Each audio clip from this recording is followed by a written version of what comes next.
And we are live, Pump Fake Pod back.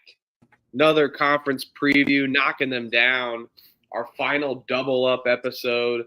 Last night did the American Conference. Tonight, knocking down 22nd and 23rd conference preview with only 9 more to go, as we have 32 conferences to go, or total, and 9 more to go as we knock out the Big Sky and the Big West today. Talking West Coast ball a little later. How we feeling today, Trevor?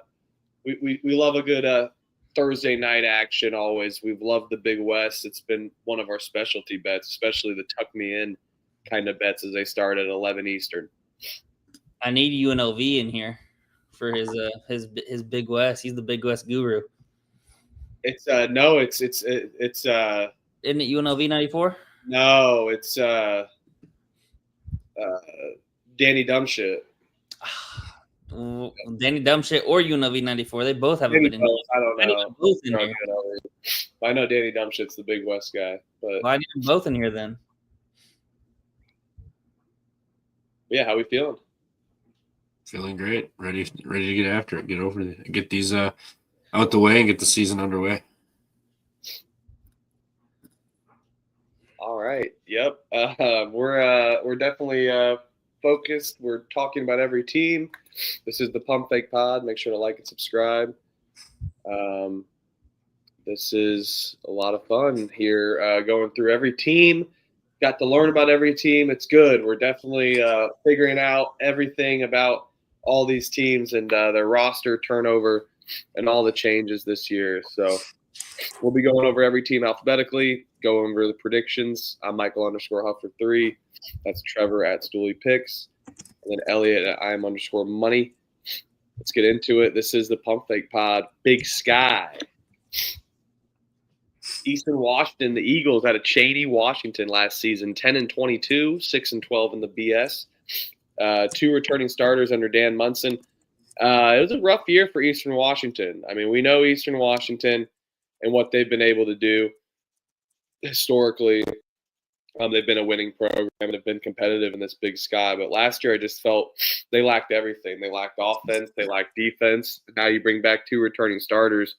I got to think this is a step up from last year, considering you were 6-12, but maybe not quite a step, maybe just a step stool above. You do bring back Andrew Cook, who is your leading scorer, so he'll be a centerpiece for Munson, and the offense will rally behind him. And then also Emmett Marcourt from is adding a redshirted, but he averaged 9 points per game after his redshirt season. So, this Eastern Washington team, I think, has talent. They just were really young. They definitely have a chance to be good, but I think where they're going to struggle is the game of attrition we talk about, with a lack of depth for Eastern Washington.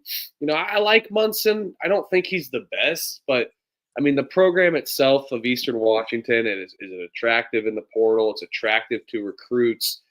They've always been a good program. I think that they're going to be on the up and up, but it still is going to be not your normal Eastern Washington type of season. So, yeah, I don't know. I'm Munson's on my wild card. I got to give him time to develop, and but I think the lack of talent is going to be a major struggle yet again for these Eagles. Yeah, I'm with you. Only 2 returning starters, 8 total players, but 9 of those guys are in their 4th or 5th year for Eastern Washington. So they've got experience compared to last year. They're 359th in experience for the D1 roster out of D1 teams. So they significantly gained a lot of advantage in guys that know the game and know what's needed here. So I mean, revamp the roster. They got solid guard play and bigs that on paper have potential to be really, really good, especially those returning. So I think Eastern Washington will be decent this year. Do I think this will be a team that can win the conference? No, but I think they can make some noise, and they could potentially catch some people, especially once they find a rhythm and get rocking and rolling with each other. Yeah, I'm kind of with you, Huff, on that. The Munson train with it's just I don't really know kind of what to think about him as a coach. I think, when they had that really successful kind of 3-4 year period a year or two ago, they really got killed in the transfer portal, and it was just very hard for him to get those type of talents back. A guy that I'm looking out for, Tyler Linhart, 6'7" guy, was one of the best sixth men in the league last year. There in the Big Sky, he's probably going to crack the starting lineup. Average just under 10 points a game. I think Munson's going to try to rely heavily upon him. So kind of look for him to maybe take a step up and have maybe a possible breakout year. And another kind of X factor guy I'm looking at is Trevin Blasingame. He's another guard, 6'4" guy, missed all of last year due to injury, but he's back in the same system. So I think that they're definitely going to take a step up from where they were last year, finishing 8th, just due to the fact that they, return that many players. We'll kind of see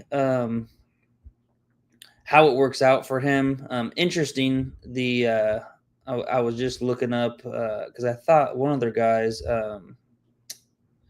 was gone. No, not. I was looking at Idaho, my Idaho notes. So sorry about that. Not Blasingame. Where's my highlight? Andrew Cook. You said that leading scorer from last year. It was he was interesting because of the fact that he had played 3 years at NAIA and he petitioned, and somehow he was able to get a year of eligibility based on his 3 years of NAIA. So kind of a weird situation there. But yeah, we'll kind of see how Munson does here, and only what last year was 10-22. I think they take a step up, but not too impressed or not too high on them. So again, apologies for being on Idaho. So I'll hit those guys again here in a second. Yeah, I mean, I just feel like with this program, they've always been a decent program. I mean, they're definitely not going to take 10-22 by any means. But again, I think that lack of talent. So, look out for Mr. Cook. The Idaho Vandals out of Moscow, Idaho, last season 14-19, Big Sky 8-10, tied for 6th. 3 returning starters under Alex Pribble, who went 14-19 with a 25-40 record in 2 years. So one of the better seasons last year, and feels like there's actually some talent for these Vandals. Elliot, you were talking about the Idaho Vandals. Why don't you just go ahead and lead us off? Yeah, thanks, Huff. So I think the 2 guys that I mentioned, Tyler Linhart, he's a 6'7" guy. He's senior. I think he was one of the best 6-men, like I said, in the Big Sky last year. I think he's going to crack the starting lineup here. I expect him to average double digits. I feel like Coach Pribble is going to rely upon him pretty heavily this year.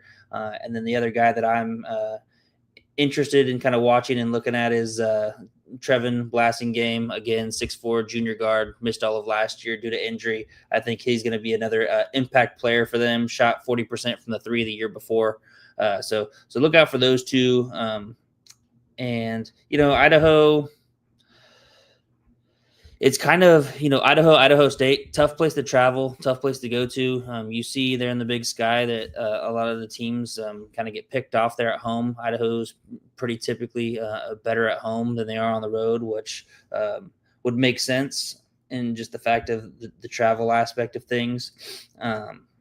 But for me, similar kind of mindset.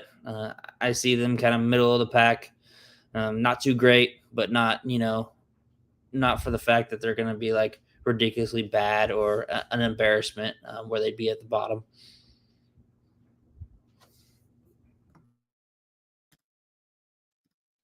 Trevor, go ahead. 3 returning starters, 9 total players brought back. So that's another huge piece, similar to Eastern Washington, having a lot of guys.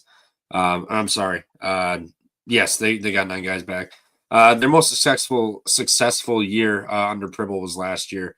And that was the first time they won a tournament game in 8 years. So you had the most success you've had in a long time, and you bring back a good 80% of this roster, 75% of this roster. I think that can only be a positive thing for this team. Not to mention the guys that they did bring in have experienced to add on to all of this too. So this is a very old and experienced lineup that, if they are going to pick up where they left off last year, they could have another 24, 25 game win season. So I'm high on Idaho. I think they have all the talent and the pieces to have another successful year. It's just a matter of will they, or did their luck run out after last year? So I'm high on Idaho. I think it'll be another solid year for Pribble and company up in Moscow. Yeah, I think so too. I mean, I think this is like the highest expectations that they've had going into a season. I mean, talent-wise too, they bring one of the better backcourts, perimeter-wise, getting into transition just on both sides of the ball as well. And you also have some decent portal additions of the backcourt that they need to find their gel. But with all those additions and all the retainees, they have a lot of depth. And I think Pribble's a really good coach. He brings a lot of pieces. And those in between the line stuff that we love with coaching in a locker room feeds off of it. But I need to be proven to put them in my top three. But I think they have the potential, the ceiling to really flirt with the top contenders in this conference.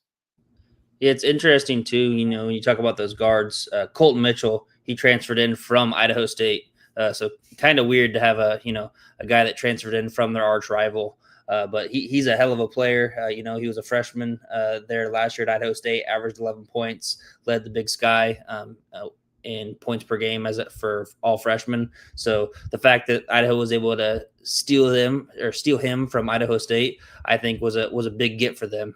Even though it's kind of weird that you're getting, I can't fathom bringing in somebody from KU if you're K-State or vice versa. It's just kind of weird.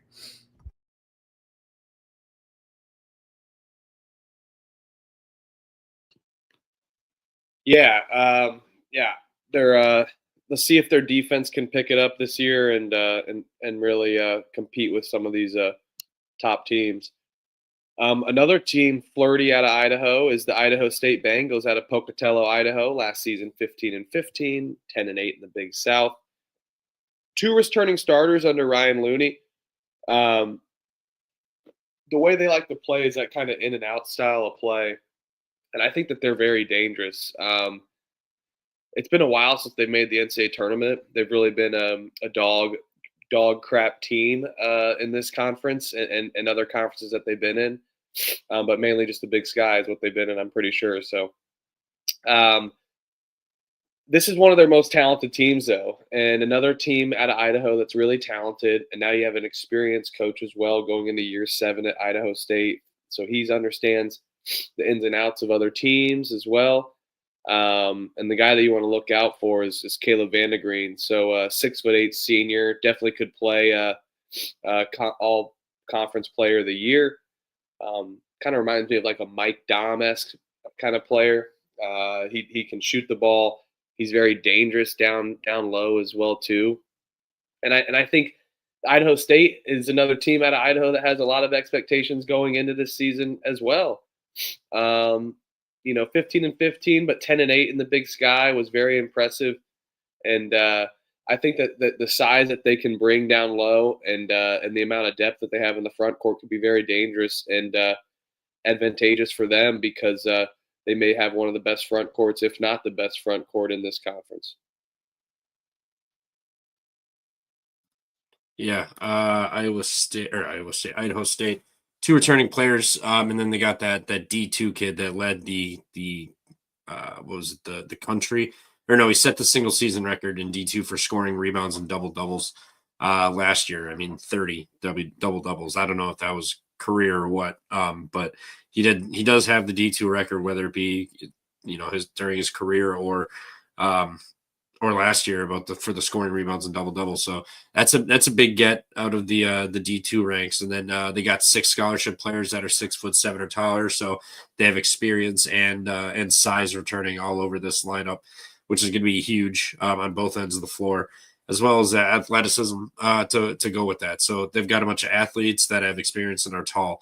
I think this Idaho State team is due to potentially get better than they were last year, in all honesty. I think they're going to be solid. I think they're going to hang around this 5-4-3 spot, somewhere around there. I don't know if they can win. I mean, well, obviously they could if everything goes well, especially with the addition of that, what was his name? Caleb Von de Vriend, whatever. They've got potential here. So I'm high on Idaho State. I think they'll be a solid team this year. Yeah, I think they're going to take a step up. I think they're going to definitely finish in the top three, or at least I have them in my top three. They could have been even better. I thought they were possibly going to be front runners for this conference when Big Sky MVP of last year, Dylan Darling, announced that he was coming back to Idaho State. However, he kind of did a dipsy-do and gave the Bengals fans got the Bengals fans' hopes up, and then he ended up transferring to St. John's. So he would have been if he was back to have him along with Van de Green, it would have been I think they would have been definitely the favorite in the conference, and it was theirs to lose for sure. You also look at some of that front court. I think I agree with you, Huff. I actually I'll say I'm kind of firm and confident that they do have the best the best front court here in the Big Sky. They also have Evan Otten and Connor Hollenbach. So not only do they have one guy that's going to be possibly player of the year, like you said, but they also have got good depth there in the front court as well. Otten, he led the league last year in total blocks, like you had said, Trev.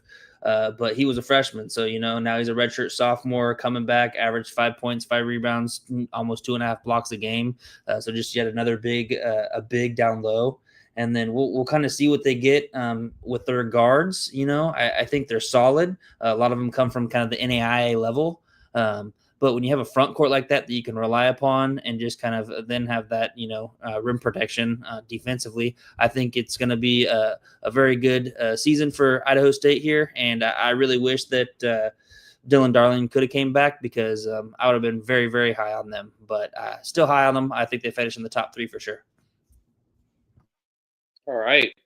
We're high on the Idaho teams here at the Pump Fake Pod. The Montana Grizzlies out of Missoula, Montana. Last season, 25-10, 15-3 in the Big Sky. Finished first in the conference with one returning starter out of Travis DeCurie, 226 and 134. Very impressive record through his 11 years. You bring back Money Williams. Come on now, Money Williams. 13 points, 2 points per game. Absolute dog for Montana, and then also Tahan Sawyer, who started a couple games, so could be 2 rotational starters there. And the Grizzlies were really good last season. They're always a good program. DeCurie's definitely been one of the better coaches in college basketball, and Montana's been a proven winner and always a good 14 seed in the conference or in the NCAA tournament when they make it. Tons of portal pieces that you bring in as well, too. That you bring in from Colorado and Courtney Anderson Jr. And then you also bring Caden Betts from Minnesota, who's 6'8". I mean, 6'4" junior as well from a JUCO that averaged almost 20 points per game, and Tyler Isaac. So I think this Montana team, they're always a good system. They have one of the best, practice management of all things. They understand how to manage team energy, team synergy, no matter who they have. And, they had a step back during like the COVID years, but I think with the portal changes and all this other stuff, they've really been able to find their groove back. And Montana being the best program that they are, they've always had good guard play. I think that's going to continue with Money Williams, and he could definitely lead this team back up to first yet again. I mean, they're always the favorites in this conference in the Big Sky. Montana, just a solid team. And I think I remember a couple dollar beer nights or something from last year, Montana State last year. So always a fun team to watch. I enjoy Montana. I got to be high on them. I can't say no. And it's always kind of blindly picking them as a favorite in this conference, no matter who steps in. But with the talent that they have, and now that we're looking into their talent, oh yeah, they're a top favorite in this conference.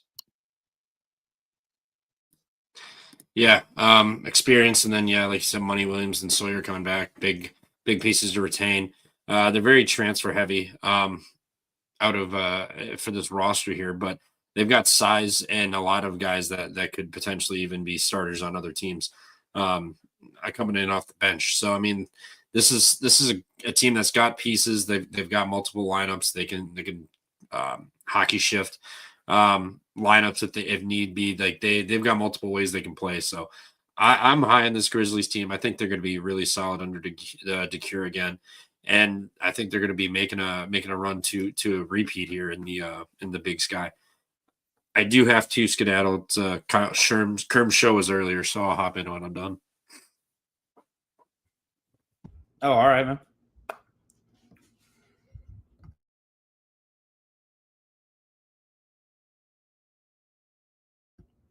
Roger Chambers, the real Roger C. You definitely came to the right place.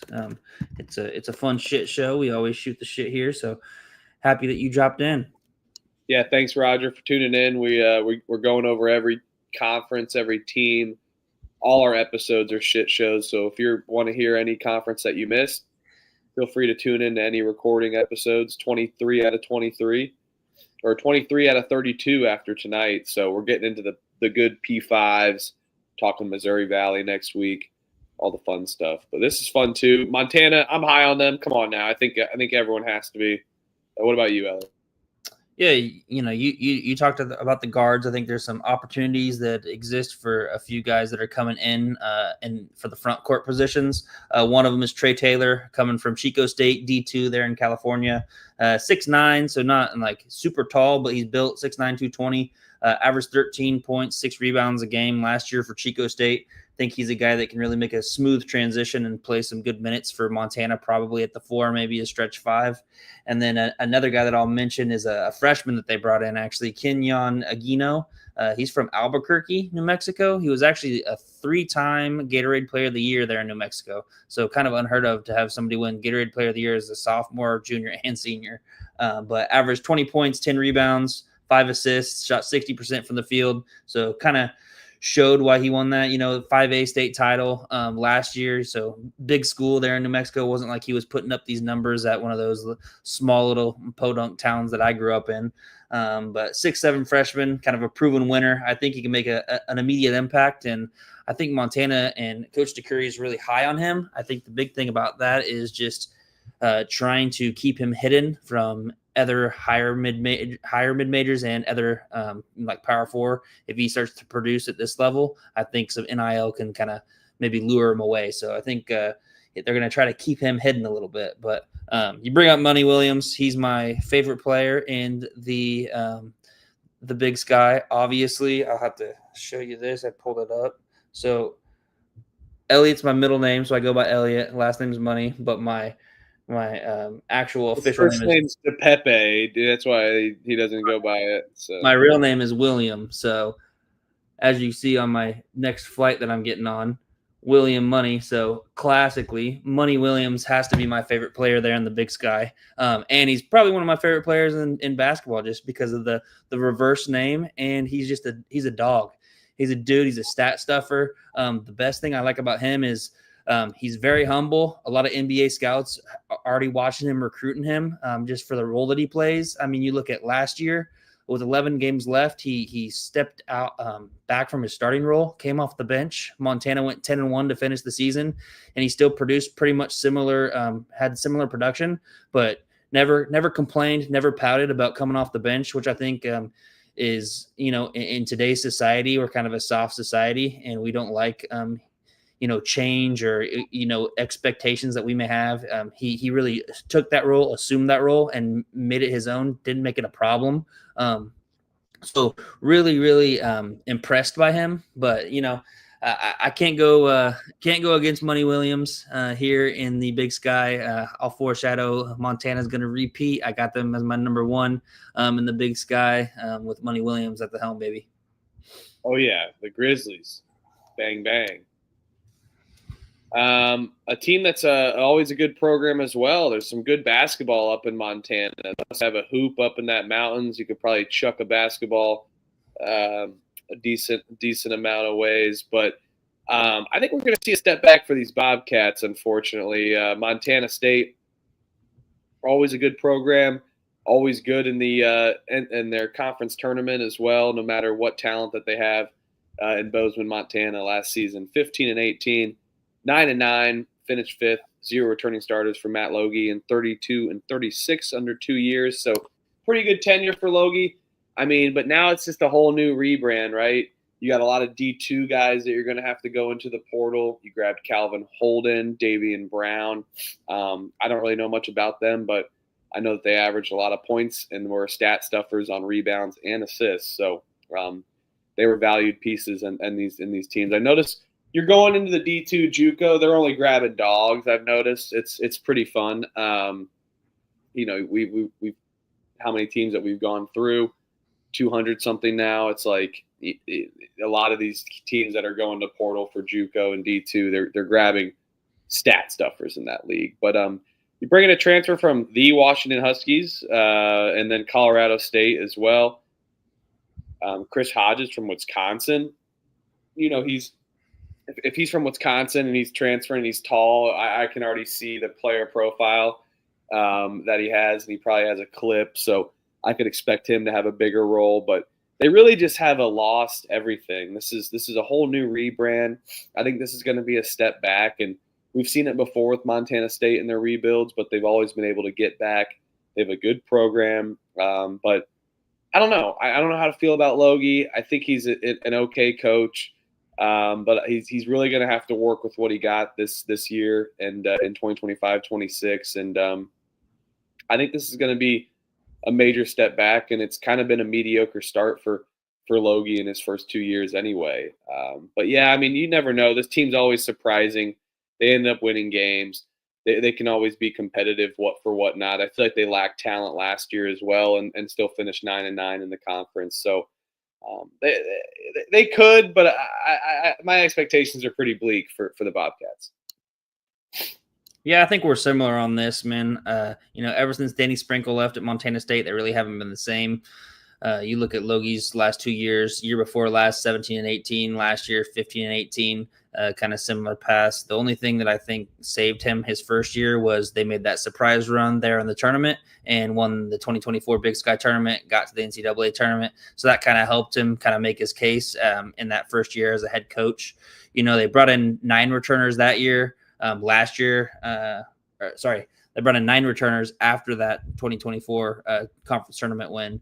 And then they basically have to repeat that again this year and bring in 10. I don't really like, it's kind of a hodgepodge group of people that they brought in. I don't think, they brought in a few freshmen, not really high. Nothing really stood out to me when kind of looking at the roster as a whole. I honestly think they take a big step back here. And it kind of sucks to see because Montana State, was one of those teams where they were really good in the Big Sky. They would win the Big Sky conference tournament. And then they were kind of dangerous as like a 14 seed to sometimes pick you off maybe there in the NCAA tournament. So kind of sad to see, but I really expect the Bobcats to just take a significant step back and maybe finish, bottom of the conference here this year, unfortunately. Yeah, Seth Davis would be like his trendy-ass pick probably, but I don't know. They always kind of let down. They run out of gas, I think, compared to these P5 schools in the tournament, sadly. But it's random appearance for year one. So it might be good for them to just do all this random shit. But a lot of that roster was sprinkled, to your point. Who was the guy? Was Khalif Battle? Did Khalif Battle come from Montana State? No. Who was that guy? Who was the guard that had kind of a similar weird jump shot? That came from Montana State probably 3 years ago. They actually played K-State in the I'm blanking, but I do remember Will Cherry from Montana. He's a dog. Shout out Will Cherry. I'm looking right now because this was when we played him with Marquise Noel and Keontae Johnson. Raycon Battle. That was who I was thinking of. Oh yeah, who went to Texas, right? Yeah, Raycon Battle. They had him. But they gave us a pretty good game there. But I think this year we'll talk about Raekwon. I think he's playing. Was he at West Virginia last year? Does he have one more season? I'm not quite sure. I'd have to look into it. But yeah. So anyway, don't have talents like him anymore for sure. Cubs, let's go. All right. Northern Arizona, the Lumberjacks out of Flagstaff, Arizona, last season 18-16, 8-10, tied for 6th. 0 returning starters under Shane Burkar, 75 and 111. 5 years for Northern Arizona, and I thought that they exceeded expectations last year. I thought they were one of the worst teams, and they kind of just came together. They have a lot of role players. They play that kind of like motion offense, pass the ball, spread the ball style of play, and I think that kind of works for a little bit until it doesn't. It gets figured out pretty quickly, and I think that they're very one-dimensional last year under Burkar as well. So they're kind of recruiting as well. I mean, they're going into the portal, but they're really having to dive deep into the portal and into that D2 realm. And I don't know if they brought the best talent over from that as well. You have some interconference transfers in this team. I think that they can be competitive, but I think that they're one of the talent-wise, one of the worst teams in this conference in the Big Sky. So, last year getting almost 20 wins, it was pretty impressive. I think it's going to be a major step back for Burkar. I think he's a good coach. I like what he does, but it's again just another molding year where you have to figure out your whole new team and what we're up to and who's the best player and gelling attitudes and people that want to shoot the ball, run isolation. That's not Burkar's system as well. And efficiency, I think that they can be pretty good. That's their kind of key to win is to remain efficient, obviously. But for this especially, they can't really have like one guy that they can rely on. But yeah, it could be a tough year for the Lumberjacks. They may be chopping more wood than we expect. Yeah, they actually, I think they bring back 2 returning starters. I know they bring back their point guard. And then they also bring back Ryan Abelman. He started kind of half the games last year. But like you said, the fact that they brought back some guys, but not the guys that they probably wanted to bring back. I'm thinking of Trent McLaughlin last year, averaged 22 a game for them, second nationally in scoring. So I think they're really going to miss him, miss his scoring. Just looking at the transfers that they brought in, I don't think that they brought in, guys that are going to be able to kind of fill that role by themselves. So it's going to be more of a team approach and kind of picking up that scoring slack. And not quite sure if they can get it done. But if anybody can get it done here in the Big Sky, it's Coach Burkar. He last 4 years they've improved their win total every single year. He says that, he recruits to win. He brings in people to win now. He doesn't really bring people in to, build them up. He's like, hey, I'm bringing in talent and we're going to win now. So he is wanting to possibly, I think his big goal this year is to win 20 games. Last year I thought that's a hell of a season for them, 18-16. I know kind of unfortunate there in the Big Sky finishing. I think you probably would have wanted to finish above 500, but they did make it to the CBI. A guy that I'm interested in kind of watching, he comes from College of Southern Idaho, Walker Timme, Drew Timme's younger brother. So curious to see how he can kind of translate at that D1 level. Obviously, everybody watched Drew Timme and loved kind of Drew Timme's game. Not quite sure if he brings the same style, same talent, but he is 6'7", 220 pounds, redshirt junior, so he's got a couple years left. So interested in kind of an intriguing prospect that they brought in. So curious to see how his game kind of translates here. So yeah. Cubbies. Speaking of chopping wood, yes, Kyle Tucker, bomb, 5-0. Yeah, Northern Arizona. Know a couple graduates from Northern Arizona. I think Trevor might have lied to us. I think he said that Kerms was going early. However, I think he just got off to yell at the TVs, like Redman said. Well, that's it. Is Kerms live? I think it's easy to check. Northern Colorado. The Bears out of Greeley, Colorado, last season 25-10, 15-3 in the Big Sky, and boy, 2 returning starters under Steve Smiley, who's 89-71 in 5 years, and they are fun to fucking watch, man. I love this Northern Colorado team, and I enjoy watching them a lot, especially late at night. They keep me awake when it's When getting to midnight, 1 a.m. when they're down 25 and they fucking come back and win. Remember that game against like what? Yeah, I mean, but just in general, they the run and gun kind of style. It's fun. It feels like they're just playing like pickup basketball almost, and it's just fluid.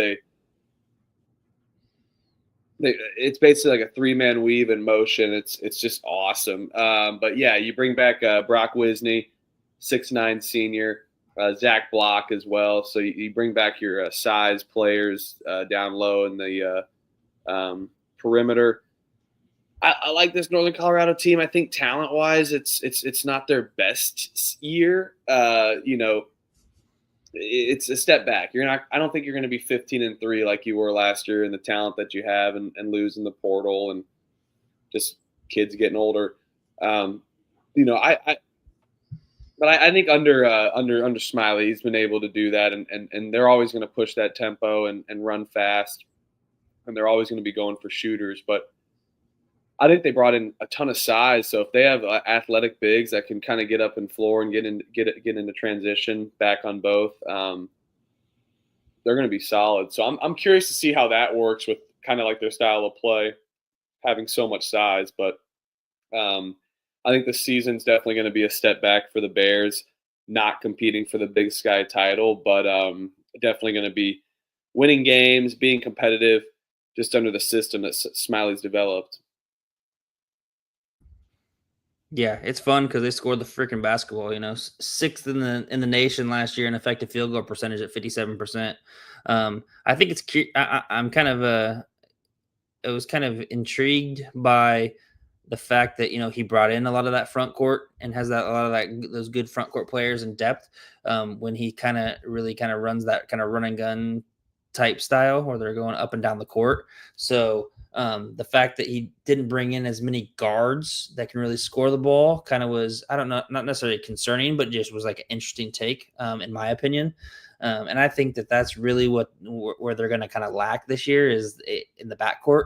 I think that's what's really going to cause them to take a step back. I think really in the front court, like you said, you made great points.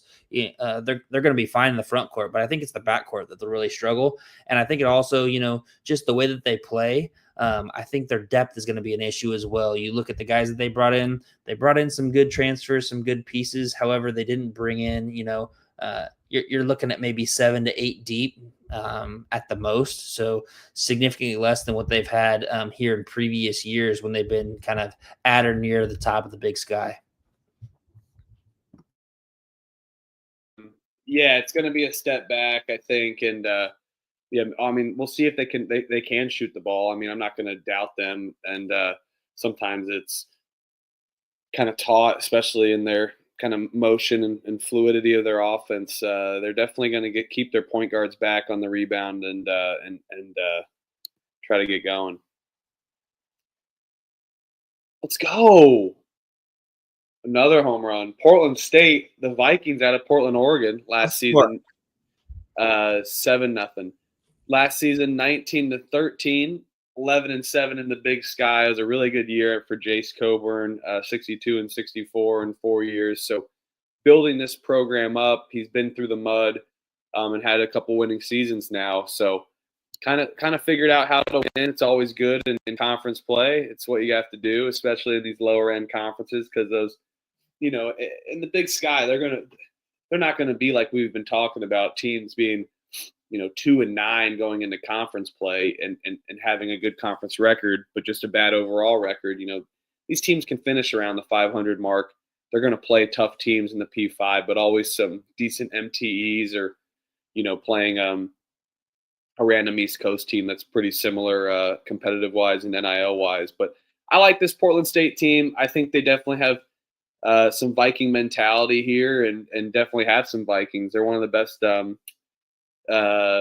best talent-wise, even after losing a couple major scoring pieces last year. So who's going to be their main guy, I think, is going to be a huge question. But, I mean, bringing in the pieces that fit well for the Vikings are going to be huge, and in the system that they're building. I think defensively they're one of the best teams, and coaching. under Coburn. I think defensively he's got a great coaching prowess. I like the way that he gets his guys defensively down low and also on the perimeter as well. So tons of, I think, guys that you can mention that he brought in, Elliott, that could be an added piece. And then a couple of retainees.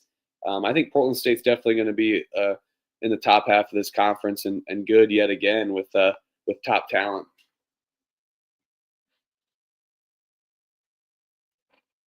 Yeah, I agree. I think, I wouldn't say that there's going to be a guy for them. I think it's going to be two guys in particular, one guard, one forward, both seniors, both returning seniors at that. 6'3" guard Jalen Henderson averaged 13 points, 4 rebounds, 2 assists, and a steal and a half a game last year. And then 6'8" forward Terry Miller averaged 12 points, 5.5 rebounds, and a steal and a half as well. I think they're going to be the leaders on this team. I expect Portland to be one of the front runners here in the Big Sky and be kind of one of the teams that can maybe give Montana State, or not Montana State, give Montana a push to maybe claim that number 1 spot. I will say I'm curious. I'm going to look up a little bit on some things with one of their players. I didn't get enough time to do some research, but Trayvon Minute, he was the 2024-2025, so last year's Big Sky Defensive Player of the Year. He petitioned for an extra year of eligibility. He's another guy there in the front court, 6'9", 245, averaged 7.7 rebounds, 2 blocks a game, shot 67% from the field. Not quite sure if he actually did receive the waiver or not yet. I think it's still kind of up in the air. But if he receives the waiver, I think their backcourt is really, really freaking good. And if he receives the waiver and him and Terry Miller are going to be there in the front court, I think, they might be my pick to win the Big Sky, or just right under Montana, maybe, tied first for Montana and Portland State for me. So I'm going to do some research real quick.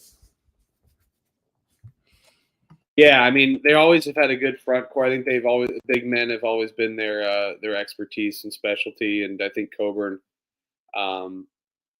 has flexed that muscle, especially defensively. So they took the home run away, by the way. But we will go into Sacramento State here. Whoa, Sacramento, California.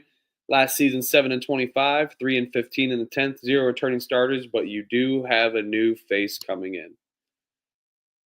And he doesn't have Doug Christie on the wing, Brad Miller and Chris Webber down low. None of that. And Page out in the corner. None of that. You are bringing in Mike Bibby, head coach Mike Bibby. That is the real Mike Bibby. Yes, the big guy, the big, strong guy now. And he was a solid college basketball player. 1997 national title under Lou Olson, and just a solid player for Arizona.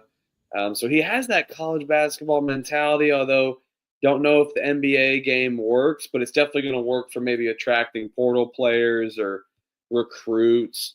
And then you have Shaquille O'Neal going into Sacramento State as well too. Some type of bullshit position where he can just dump money into. Manager. Say that again? General manager. Yeah, I mean, all right, we'll see how much involvement he has there. But his son is on this team, and Shakir O'Neal comes in from Florida A&M. Jeremiah Cherry from UNLV is going to be an added piece. And he's got familiarity in playing out west. He is from San Diego and played at San Diego. Mikey Williams from UCF. He was an okay role player. So some okay talent that you bring in. I think, Bibby, Shaquille O'Neal, they want to win right away. Of course, they're going to have that competitive edge. But this is Sacramento State we're talking about. They've been constantly at the bottom of the barrel of this conference and have struggled. I think this is definitely going to be a rebuilding year. And talent-wise, they're going to have to bring in a couple more pieces. But they do have one of the better front courts in this conference. I think they're going to be able to compete with second-chance opportunities. But Bibby doesn't quite have his guard play yet that I think he could be able to teach. And, this isn't just him walking into a coaching realm. He did coach in the high school level, so has some experience. But, he also had a lot more money there available and less teams to go after and more money to dump into in a smaller like league in high school. So I think Bibby definitely could be a winner. I think this is the right hire. I like the move by Sacramento State, and but it's definitely going to be an adjustment in year one, I think, for Sac State. Yeah, I'm just gonna rewind just a sec. It was actually pretty easy for me to find, but Trayvon Minute, he actually did receive his waiver. So now they're going to be returning 3 starters, not 2 starters. So now they got Jalen Henderson, as I had mentioned, and then they got 2 stud forwards. So I really like Portland State now. I think I'm still going to have Montana at the top, but look out for Portland State to maybe dethrone Montana there at the top. And also in my research, I saw that at one point, at least, Trayvon Minute was dating Aaliyah Boston. So can you imagine those basketball kids? Definitely will be some little prodigies running around. And then now back to Mike Bibby, though, again. How are we feeling about Bibby? Yeah. You think it was a good hire? I'm going to run real quick and get my second drink of the night. Oh, yeah, you're good. So Mike Bibby, only new coach in this conference here in the Big Sky. It's Sacramento State's 4th coach in 5 years. So it's been kind of a coaching carousel just for them at their school. It's going to be also only Mike Bibby's only year here in the Big Sky because Sacramento State announced that they're leaving to join the Big West next year in all sports except for football. So it'll be kind of a short-lived career for Bibby and Sacramento, or at least Bibby here in the Big Sky with Sacramento State. But I agree. I think they brought in some good pieces. I think Mikey Williams is kind of the one that I'm highest on. He was a fantastic, player in high school there at I can't even say it, San Isidro or something like that. There in California, and massive following of people. He was kind of one of the first guys that really kind of received payment and stuff, or kind of had NIL deals there in high school. Kind of set the trend for everybody else coming up. Hasn't been as good here in college. Decent role player there at UCF, but I expect Mike Bibby to be able to kind of instill his kind of guard play and just his mindset. And I really expect Mikey Williams to take a huge leap here. He's a very, very athletic guard, can really score, can really shoot. So I'm pretty high on him. And then I'm just intrigued to just see how Bibby and O'Neal. I know who knows how much O'Neal will have a say and kind of role in the team as a whole, but they were proven winners there at the college level, but also in the NBA. So you surround yourself with winners, I think, is always important. So I think it was a good hire for Sacramento State. This first year they brought in some pieces. I definitely think they're going to improve, but it's all going to kind of if they can gel together and mesh, maybe they improve and kind of are in the middle of the conference range. But, I don't see this like worst to first type of a situation for Sac State here. Yeah, I don't either. Weber State, man, good program. Disappointing year last season, 12-22 out of Ogden, Utah, by the way. 5-13, finished 9th in the conference, but you bring back 4 returning starters for Coach Eric Duff. 50-49. We talk about it all the time. Is that a good thing? I don't know, but we'll try. We'll see on how this operation works for Weber State. They just, man, I hated this team last year. I watched them a lot. I really did, and I struggled.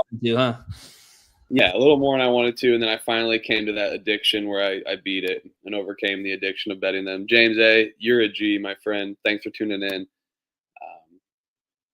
We're always chopping up random teams, and we love. This is where we like. These are the teams we like to bet. And I tried finding an angle in Weber State, and I just didn't. But we're volume bettors here. We bet the board. It's just kind of how we roll, and this is the game that we play and the long game of college basketball. But yeah, enough of that. I think I'm just upset still about how last season went. But you got some talent here. You've always had talent. I mean, Dame Lillard, of course, from the program. And then you have just Big Sky like program winnings as well. 22 regular season championships for the Big Sky. It's an impressive. But all that is smoke and mirrors when you can't win in the moment. I feel like they have a lot of guys that are able to shoot, can spread the floor, but just not the most most talented, I would say. But they're going to depend on a lot of different guys. They're not just going to depend on a couple dudes or have their main playmaker. This is another team that's going to kind of spread the floor, spread you out. But hey, now that NIL's available, Damian Lillard dumping in some cash, always a good thing. And then I can't remember. There's another person I think that's helping out with the NIL fund, but could see a bright future for Weber State. You got to expect them to be a little better than they were last season, finishing only 12-22. I think this could be a step up. I think they're going to have to be able to find some team camaraderie though in order to win these games versus just again, like I mentioned, relying on that playmaker. Elliot, talk about some of the pieces on this roster. I think, like I mentioned, that could be, there's a lot of role players essentially and a lot of just different guys that they're going to be able to rely on, I think. But yeah, I think Weber State could definitely be in the top half of this conference and there could be competitive. I think Lund's a great coach and, Eric Duff is a great coach. And I think he doesn't want to lose, but he needs to step it up. Last season was abysmal for Weber State and what they normally are. Yeah, it's been kind of a disappointing decade for Weber State. You look at this year will be the 10th year that Weber State hasn't captured any type of title there here in the Big Sky, whether it be a conference tournament or a regular season tournament. So kind of a definitely big downward trend to what we're used to. Bringing in the likes of Damian Lillard, Dylan Jones, who's now at the Oklahoma City Thunder. But yeah, Damian Lillard followed suit with what Stephen Curry had announced, and two prominent guards there in the NBA becoming their general manager at their mid-major college. I think it's freaking cool to see. I think both Davidson and Weber State Wildcats randomly. That's kind of random. Never thought about that, but the fact that I think they're setting themselves up for success, bringing those two guys in. Just to have them as general managers, I think they're going to be definitely way more involved than Shaquille O'Neal will be. But that's to be seen. But yeah, they brought back 4 players, but they also bring in some guys, some role players like you'd wanted me to talk about. Malik Goma, he comes from Seattle. Didn't really play very much last year, but I think he's kind of a big guy, 6'8", 245 pounds, could play a role in the front court for them. Edwin Suarez, I know they're pretty high on him. He's kind of a 6'6" guy, can play the 3 or the 4. Came from the JUCO ranks there at Arizona Western, averaged 11 points, 9 rebounds. So I think he's another guy that Duff will kind of be able to look at and utilize there as kind of a swing man there in the 3 or 4 spot. And then one other guy that I'll kind of mention as well is Ardarius Grayson. He comes from Oakland Tech in Oakland, California. It's actually where Money Williams played for before. He averaged 17.5 points, 5 rebounds, and 7.5 assists. So I expect him to be a guard that can maybe make an immediate impact here. So kind of look out for him as well.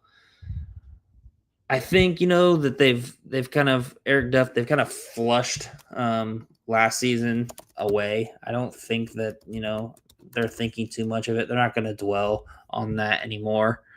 And then another kind of a cool kind of a story or kind of a relation with him is he actually is from Sterling, Kansas, which is about 45 minutes away from where I grew up in Sedgwick, Kansas. They're actually in our high school league, and he played at Sterling College, where was one of our my rival there in the NAIA. So kind of a cool Kansas connection The fact that he played at Sterling College, played 4 seasons there, and then also kind of got his coaching start there at a community college there in Kansas, and then went on to Cali Community College, Hutch Community College, and then was able to kind of get into the ranks there at Weber State when he was hired as an assistant back in 2006. So pretty cool for me to see, small town Kansas kids like myself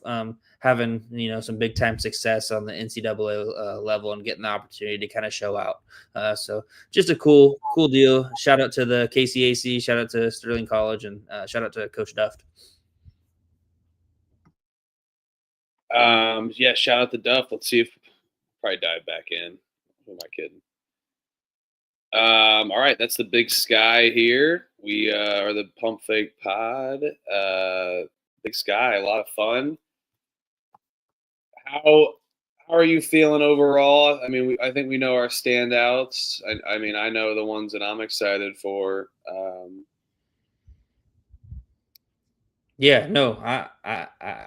pretty high. As I've said, I've kind of already kind of foreshadowed who I'm maybe higher on than some. It was almost easier for me to pick the top of the conference here than to pick the bottom of the conference. I don't know if that makes sense, but so I think there's going to be kind of a jumbled mess from like 6 through 10, maybe. So it was kind of hard to kind of see who's going to be. There's not like really one team that stood out to me as like, oh, they're the worst team, they're going to be number 10. Is that kind of what you thought too, or you have a strong bottom?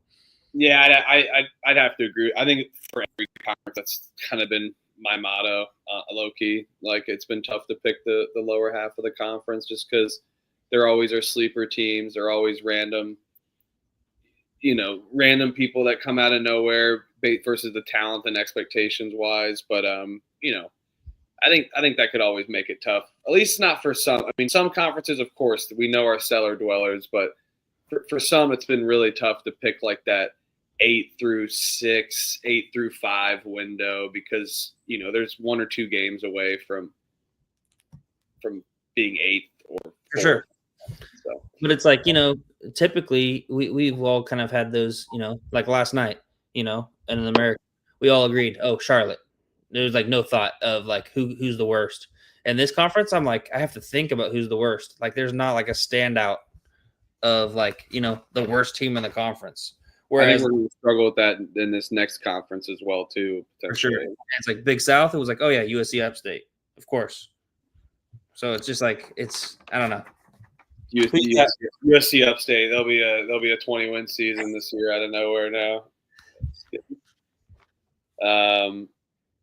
All right, let's get into it. We do our predictions. Can you hear me okay? I just kind of glitched out there. Nope, you're good. Audio at least. Thank you. Predictions. We're going to dive into it.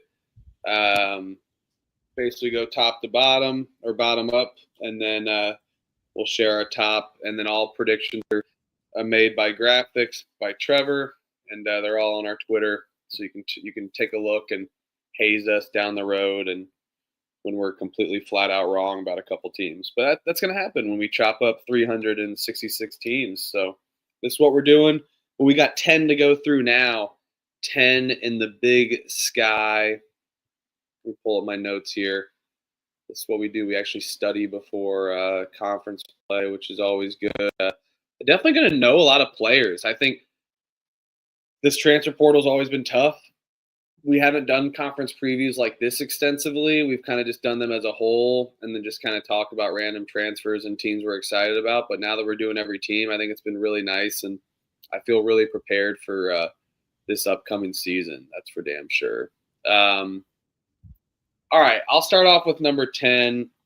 I'm not too high on them. I think they're one of the worst teams in this conference, and I mentioned that talent-wise earlier on the show. Northern Arizona, the Lumberjacks, 10th.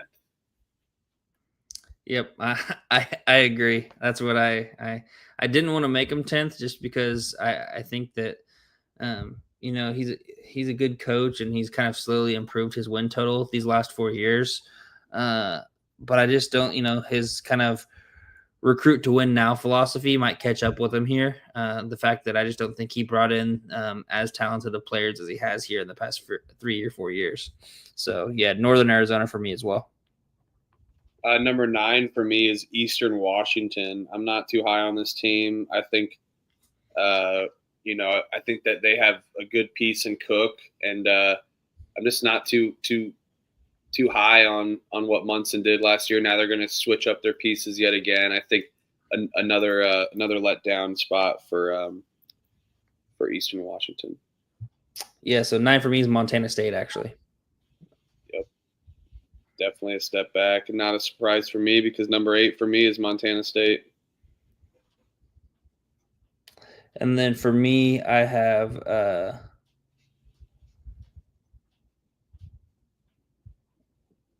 number 8. Number 8, I'm going with number 9, right? No, number 8. I have Northern Arizona, Eastern Washington 9, and then Montana State was 8. Because you just gave your 9th, and Montana State was your 9th. Yeah, sorry, I'm an idiot. I labeled 1 through 11 rather than 1 through 10. Yes, 10 in the Big Sky, 11 in the Big West, though. You're right about that, which is coming up next. All right, hold on. Let me get my bearings. It's coming up next. Go fuck off, San Diego. Okay, here we go. Or no, it's go fuck yourself, San Diego. I'm going Eastern Washington here. So we're flipping on this. All right, perfect. That's how. Yeah, we're flipped on that. Number 7 for me is Sac State here. Okay. Bibby's got talent. Think he can maybe win a game or two, but let's see. 7th in this conference, went 8-10 last year, 18-16. Hey, that's good for Sac State. Yep, I've got in the 7th spot, Northern Colorado. Yeah, we're pretty even there. Number 6 was Northern Colorado for me. 6 is Sac State for me. So we're just kind of flip flopping around here. 5 for me is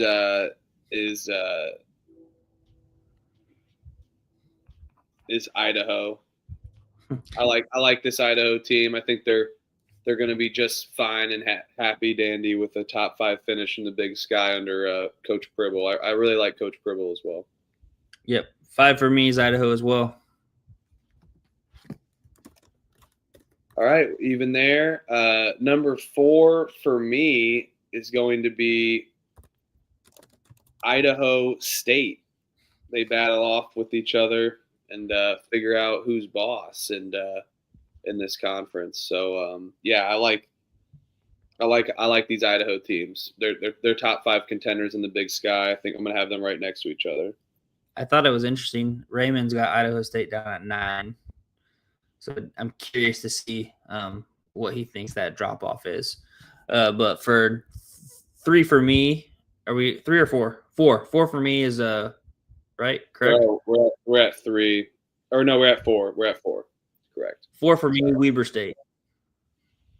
And that's number 3 for me. I got Weber State all the way jumping into the top 3. I'm telling you, we're flip-flopping. Yep. And I don't know if we will be flip-flopped here, but it's really tough to pick against Montana in this conference. I mean, I feel like they're obviously the chalk pick here. So, I'm gonna go ahead and stay with that and go with my gut. I want to take Portland State, but I think that they get a 2nd place finish. Montana finished 2nd in the regular season, or tied for 1st last year. They're going to be the sole winner in this conference and finish 1st. So Montana 1st, Portland State 2nd. Yep. I mirror you on this. We're not flipping. I thought about flipping to Portland State just because of the news of Minute coming back and bringing that strong ass front court there for Portland State, but can't go against my guy. So I'm riding with Montana and my guy Money Williams. Gotta ride with him. So Montana at my 1, Portland State at my 2, Idaho State 3, Weber State 4, Idaho 5. Sacramento State 6, Northern Colorado 7, Eastern Washington 8, Montana State 9, and rounding it out at number 10, Northern Arizona. I really don't like these directional schools. I put them all at the very bottom. All right. Yeah. Number 1 for me, Montana. 2, Portland State. 3, Weber State. 4, Idaho State. 5, Idaho. 6, NoCo. 7, Sacramento State. 8, Montana State. 9, Eastern Washington. And 10, Northern Arizona. So that is the Big Sky top 10 for us. Definitely many things can happen and a lot of things can go wide open. That's for damn sure. So for the Big Sky, I just wanted to say one more thing. I know I had mentioned, I think when you were on that Sac State was leaving for the Big West. But we talked about this before, but in 2026, so yeah, next year, Southern Utah and Utah Tech will be coming. We talked about this on the WAC preview, but Southern Utah and Utah Tech will be joining the Big Sky. So just some conference news to kind of look out for, and with them joining next year. Utah schools joining in. So yeah, Weber State. All right, okay. Yep. Southern Utah and Utah Tech. I think it makes sense, but that's Dixie State, right? Utah Tech. Dixie State. Yeah, sorry. I should have said no. Dixie. No, I don't necessarily. I don't believe in dead names necessarily. I'm a new year for me. Like IU Indy is going to be IU Indy, not IUPUI. But I'm a believer in dead names. The Indians are still the Cleveland Indians, Washington Redskins. Oh, I'll say that all day. They're always the Redskins. Dixie State for me, though. There's certain dead names I'm moving on from, and it's going to be IU Indy since I live in Indy. Yes, and I got to represent the city. But I'll tell you what, San Diego is the Indianapolis of the West. It is just so beautiful. And San Diego last year dominated this conference. UC Irvine, who's been a contender in the Big West constantly. Now you have a lot of other state schools competing in this conference. One of my favorites, personally, out of the mid-majors, I've really grown fond of it over the last, 5 years. I've really fallen in love with it, and it's always been fun to watch. Late night, play on Thursdays. It's a great time. Thursday, Saturday, back-to-back. Places are rocking. Good gymnasiums. I love this Big West. Amen, Raymond. It really is. It really is. I live in the north side, luckily, but it is a little sketchy these days. It's per capita Rio de Janeiro, basically. But Elliot has no room to talk over there in KC. Ooh, hey, I'm in the nice part of KC. I'm on the north side too, man. I'm just saying, Indianapolis. I'm on the north side. I'm in Kansas. I'm not KC Mo. I'm Kansas. Get that sketchy, dude. Get that Missouri out of my mouth. Yeah, well, I'm just saying, Kansas City's a little sketchy. It's a little sketchy. Yeah. So, Big West, you mentioned. It's one of those. I love the conference. We love the conference. I think it's one of our favorite ones. It's always like, I can't wait for Wednesday night to get here so we can talk about Big West. It's always one of my favorite days of the week, just because that means we get to talk about the Big West Conference. We really enjoyed it last year. It was really fun watching, UC San Diego and the Tritons play, and it's going to be just as exciting this year. I know we have a couple new coaches. Obviously, Eric Olin took the job at New Mexico, so they got a new guy in Clint Allard at UC San Diego.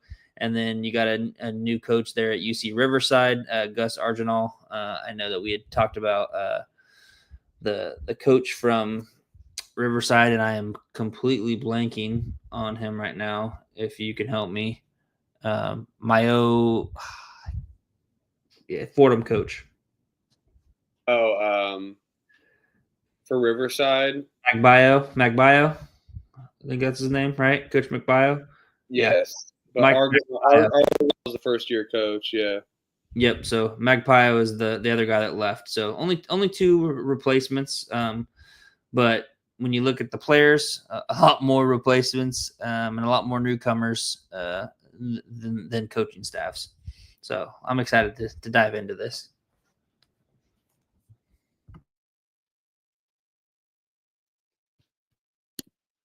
All right. Let's dive into it. I was at Final Four 2015 in Indy. Was that was Wisconsin Duke. Thank God Trevor's not here. And I lost a lot of money. I got addicted to gambling from that.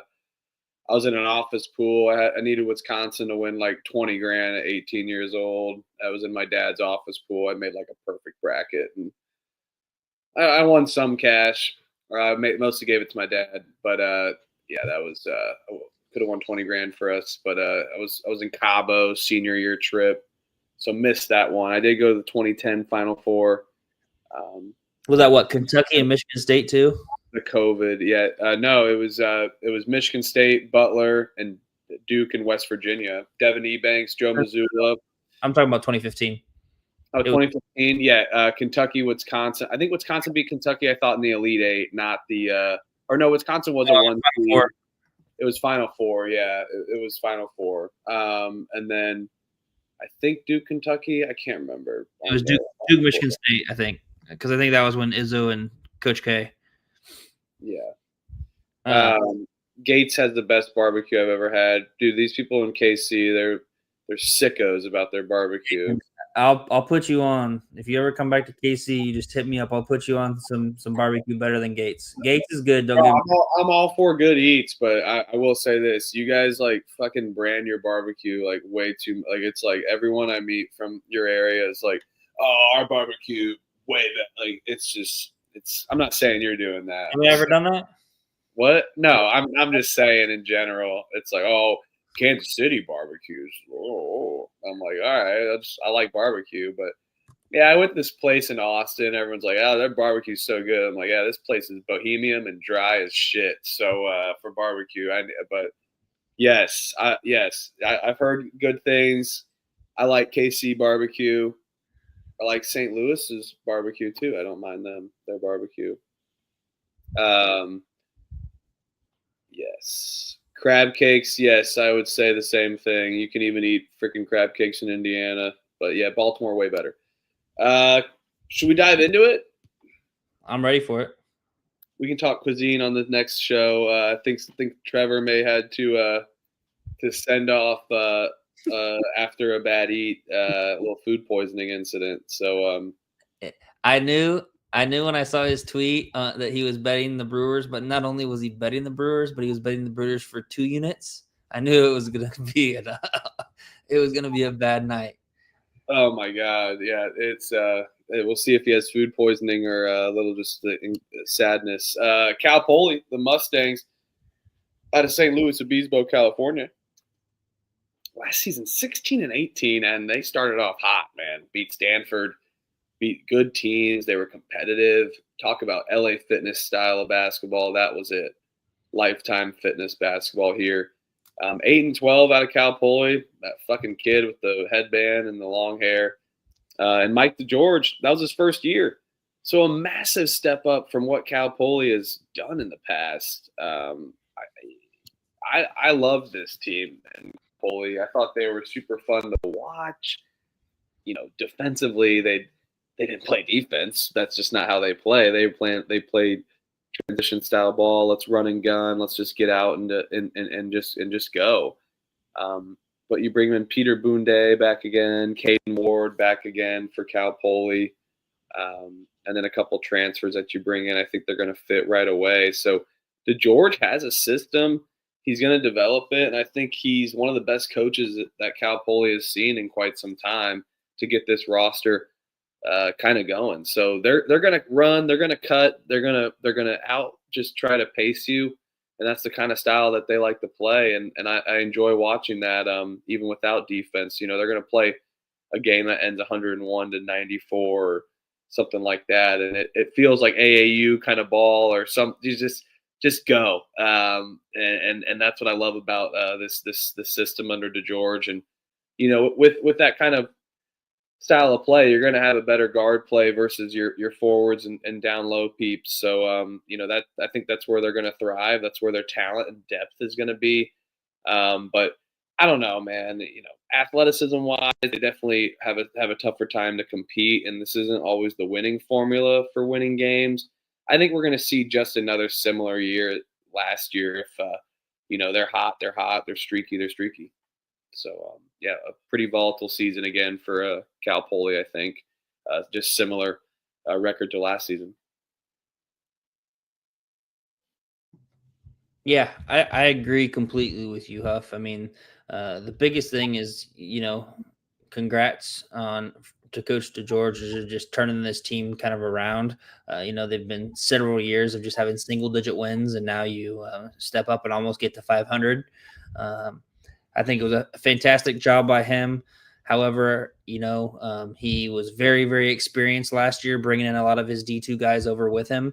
And now he loses all of those guys. So they lost 9 seniors, only 7 guys back. Don't really have very many transfers. And kind of the reasoning for that is Cal Poly is a very kind of prestigious institution just academically.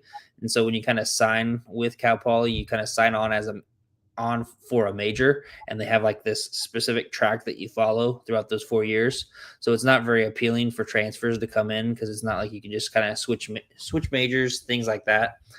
So he really has to rely upon bringing in, transfers and freshmen. And I just think that the lack of experience isn't going to allow them to take a step up.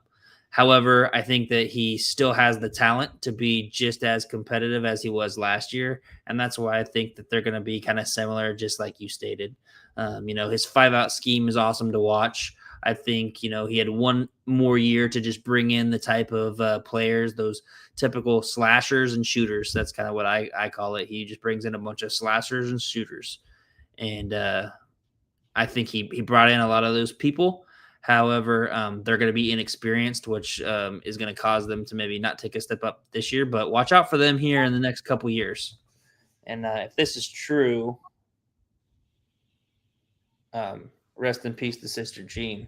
I haven't seen anything yet, but oh no, we just were talking about her on the A10 preview at the start of this week, and we shouted out her health, and we said a little prayer for her.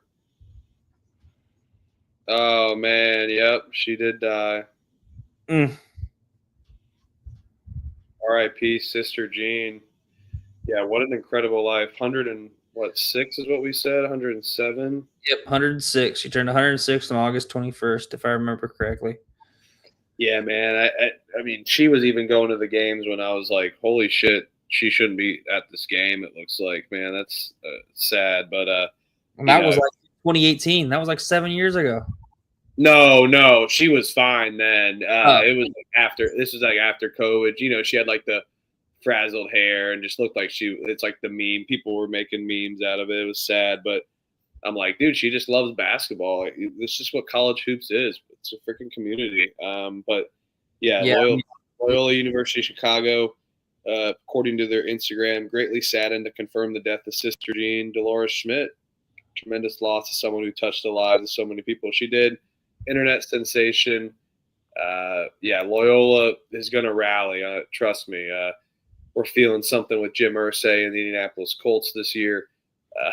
Definitely different lives lived for the two mentioned there, but there's going to be something there. I have to agree with Raymond that a little tragic magic is definitely going to be in the case. But thanks for letting us know, Raymond. I know it's bad news, but thanks for letting us know. Just came out 30 minutes ago or so. So, R.I.P. Sister Jean.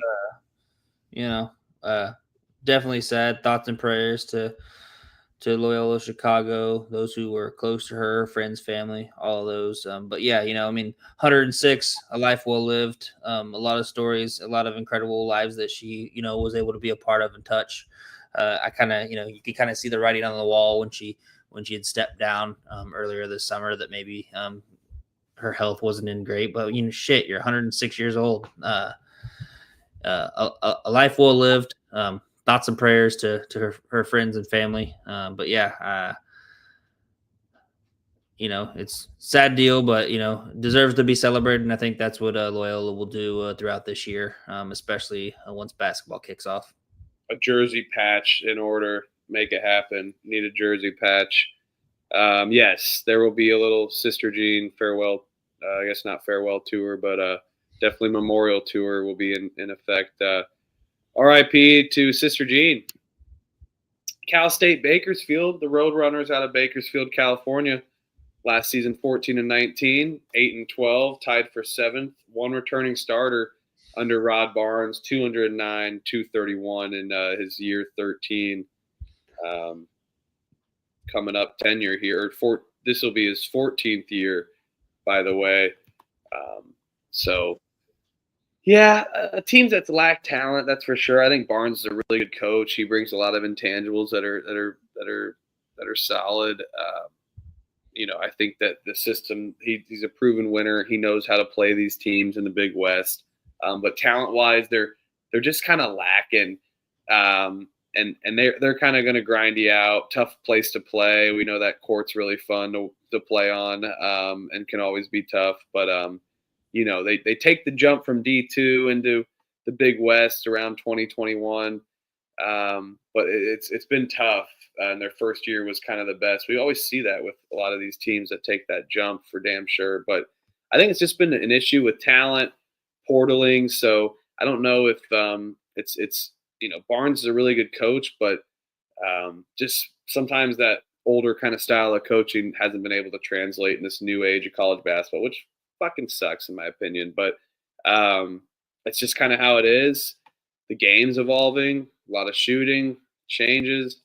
I think it's just been really tough with kind of his system that he's implemented, and it's been a winning system before coming over to the Big West and in Bakersfield. But I think they definitely have some talent. They're lower on NIL in this league, but the one I want to shout out is CJ Hardy.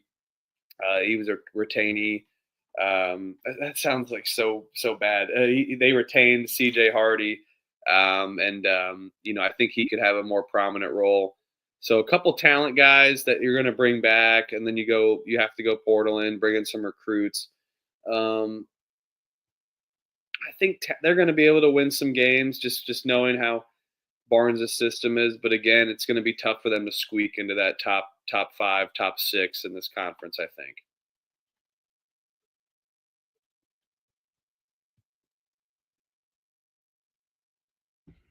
Yeah, for sure. I think a good thing for him is he only brings in 6 new people. Some of the lowest. We see a lot of roster turnover here in the Big West, especially with some of the teams that we'll kind of talk soon, I think, about. But they're one of the kind of the teams that have had the least amount of roster turnover, with only bringing in 6 new people. Couple guys that I'll mention that they brought in. AJ George, he was a guy that came from SMU, but the year before he was at Long Beach State and averaged 10.5 points a game. So I feel like he's a good fit for the system there in the Big West. I think he could be a guy that puts up some numbers for them. And then another guy from the front court that I think they're going to rely upon pretty heavily is 6'8", 220-pound junior Ronald Jessamy, averaged 9 points, 6 rebounds, and 1.5 blocks a game last year at Tennessee State. So I think he's going to be one of those guys that comes over and starts for them and immediately makes a big impact. So those are kind of 2 guys that they bring in. But, I expect for them to be – I don't think they're going to be worse than what they were last year. It's hard to see that they're going to make a significant improvement. I think that they should be better. But I really don't think, if I had to bet on something, I would bet that they would finish, right at or near where they were last year. I don't see this team, taking a step back. However, I don't see this team being able to improve with the pieces that they brought in and just the lack of NIL funding and stuff like you had mentioned. But yeah, just kind of weird, when Coach Barnes came in that first year and they won 11 conference games in that first year, and then they haven't really sniffed double-digit wins since. So, it's kind of like he makes you think like, what is that? Is it just maybe unfamiliarity with the people in your system, and then the more the other coaches in the league see you, the more they're able to kind of scout and get for you. I don't know. It's just interesting. Yeah, I think so. I think writing's on the wall here. All right, Cal State Fullerton, the Titans should just stick to baseball. Out of Fullerton, California, 6-26, 1-19 in the Big West. Remember, they play 20 conference games. One returning starter under Coach Dedrick Taylor, 161 and 205 in his 12 years. And, they've had talent come through the door. I think Taylor's kind of had to, like I say this a lot, work with what he's got. But, I think the portal's really made this team struggle, and trying to just find pieces and keep pieces and just assemble a group of staff that they can kind of work around. A couple transfers I want to shout out. Landon Seaman. Let's go. He's Landon Seaman all over the freaking court. He's Landon Seaman all over the opponent's face. Literally, his name is Landon Seaman.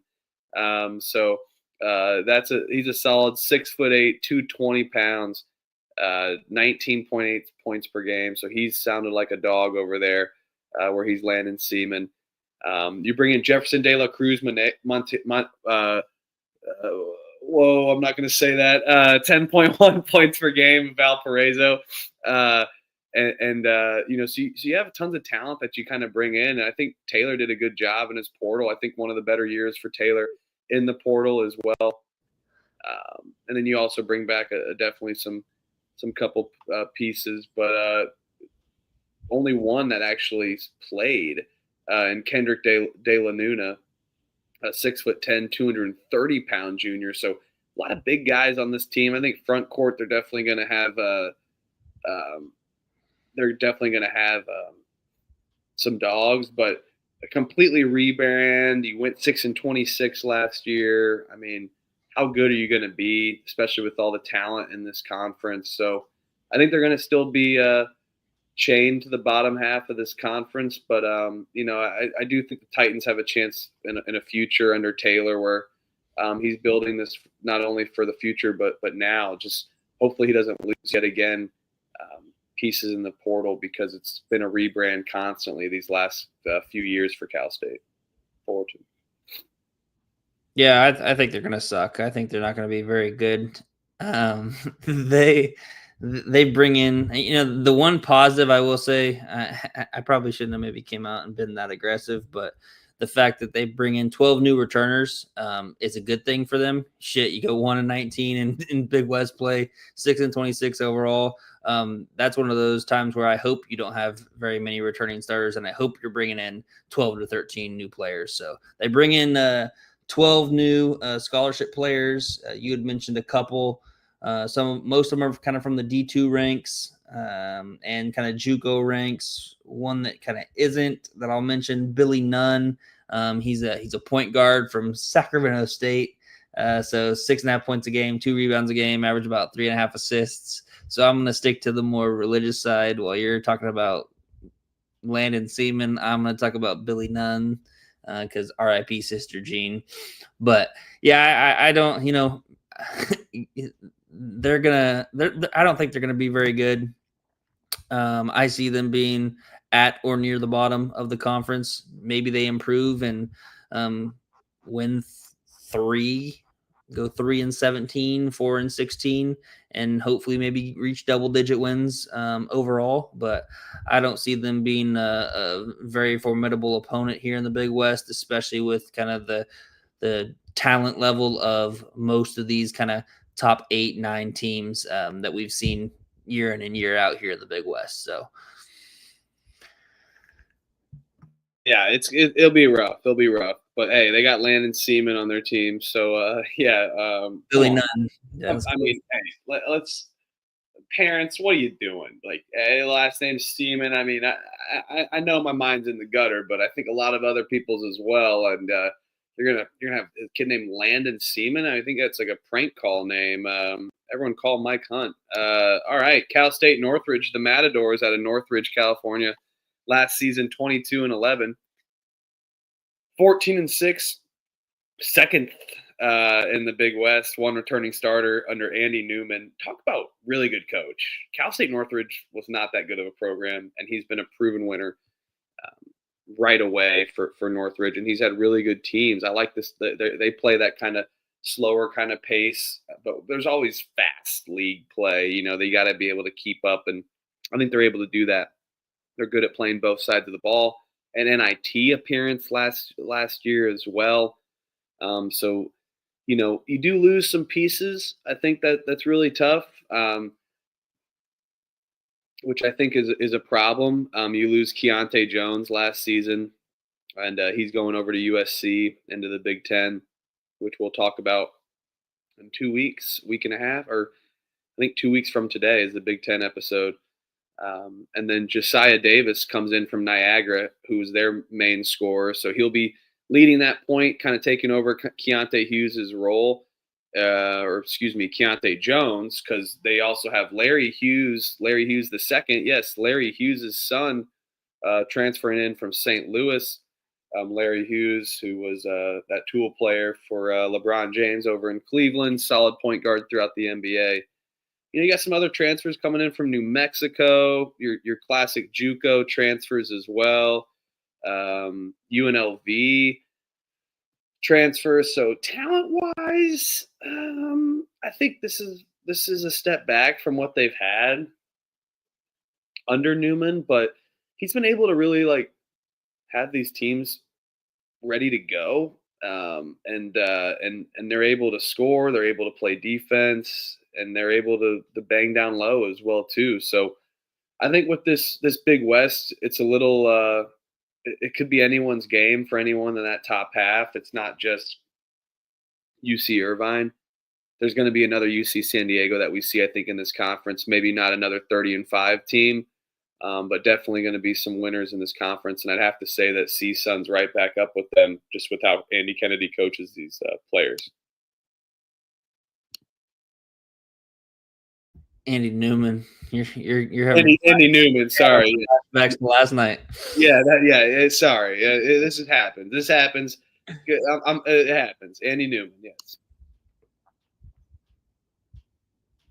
Yeah. No, for me, I like what Coach Newman has done. Obviously, you bring up great points about how, you know, they weren't very good, and he's kind of been able to definitely have some success there in these last 2 years for sure. They're at CSUN, you know, and 22-11, 14-6, second in the Big West. That's as a second-year head coach, that's pretty impressive in my opinion. And they got to the NIT. I know they lost in the first round, and maybe we're disappointed in that, but that's a big year for. You know, if you would have told me 3 or 4 years ago, we'd be talking about CSUN finishing in the top 4 of the Big West and actually being in the NIT, I'd tell you, get the fuck out of here. There's not a chance in hell. But sure enough, you know, as we've seen in all these mid majors, where success is comes all the transfers. You know, you have that success, and then people transfer out. I know you mentioned the guy from Texas State, and then Larry Hughes. That's kind of a guy that I may be high on. There he came in, transferred in from St. Louis.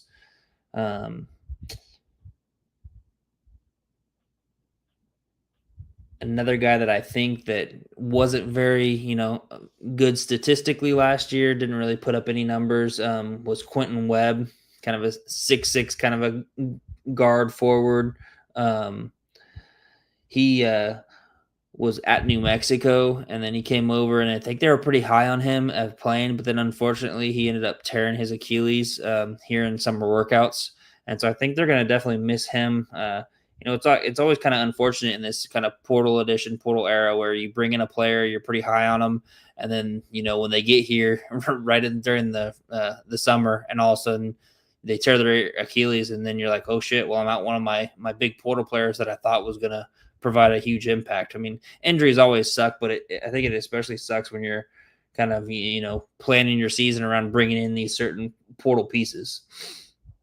But big returner for them, Mahmoud Fofana. He's a kind of a guy that does it all. 8 points, 5 rebounds, 6'6", kind of undersized guy.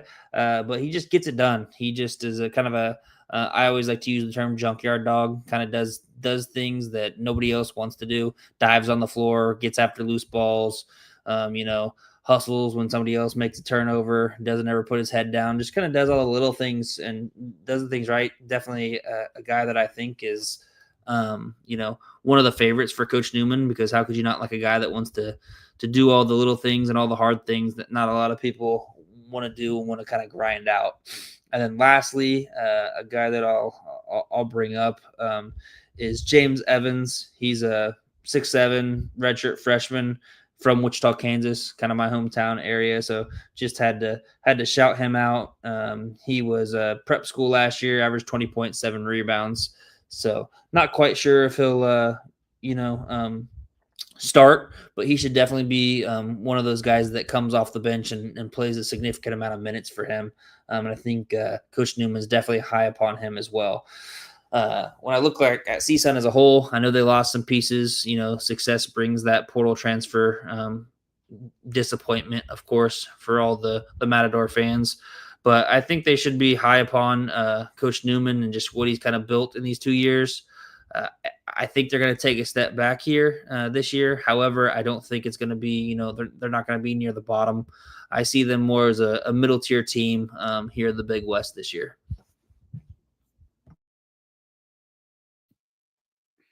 About ended the show accidentally instead of clicking the unmute button. But yeah, the Matadors. Let's go. Hawaii Rainbow Warriors last season 15-16, 7-13.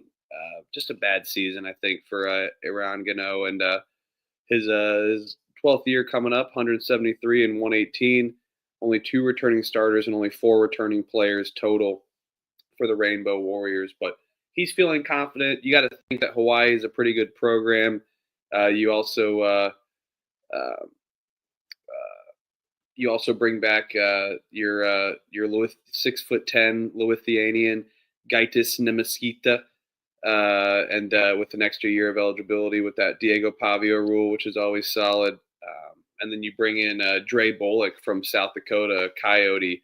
All these guys, Lithuania, South Dakota.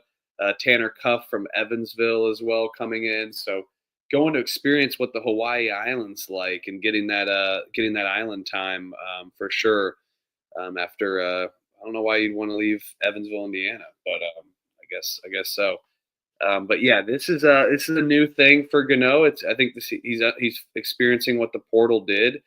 And then you also have Jalen Myers coming in from Norfolk State, so he's going to be physically a presence down low, and then interior just a monster for this conference. So definitely some good pieces brought into Hawaii. They're able to get a bunch of size. They're definitely going to have a solid front court.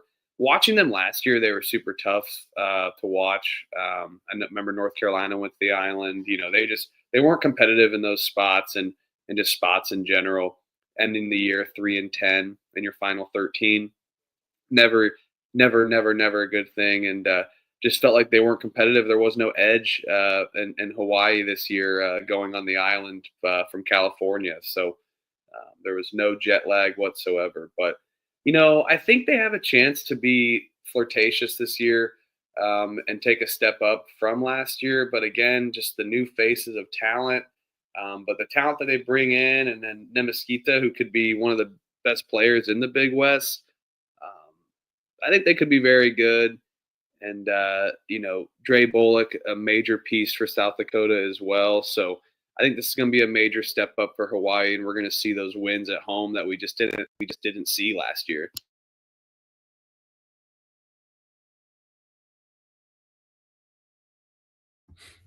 Yeah, I agree. I think, ninth in the Big West was definitely something that was not in the cards for Gannett here. I think he did a great job of attacking the portal, getting a lot of talented players out of the portal. You mentioned a lot of the size. A couple guys I'll talk about. Isaac Finlinson He's a 6'8" forward, JUCO transfer, came from Snow College there in Utah, but he was the JUCO player of the year last year. So expect him to have plenty of production for Hawaii alongside the Lithuanian. Averaged 18, almost 19 points a game and shot 38.5% from three. So kind of a big guy that can shoot, good versatility, and he just can score the basketball. And so I expect him to provide plenty of production there in the front court along that Lithuanian. The other guy that I'll mention, Isaiah Kerr, he's a guard there in the backcourt, can kind of be a backcourt mate for Dre Bullock that you had mentioned.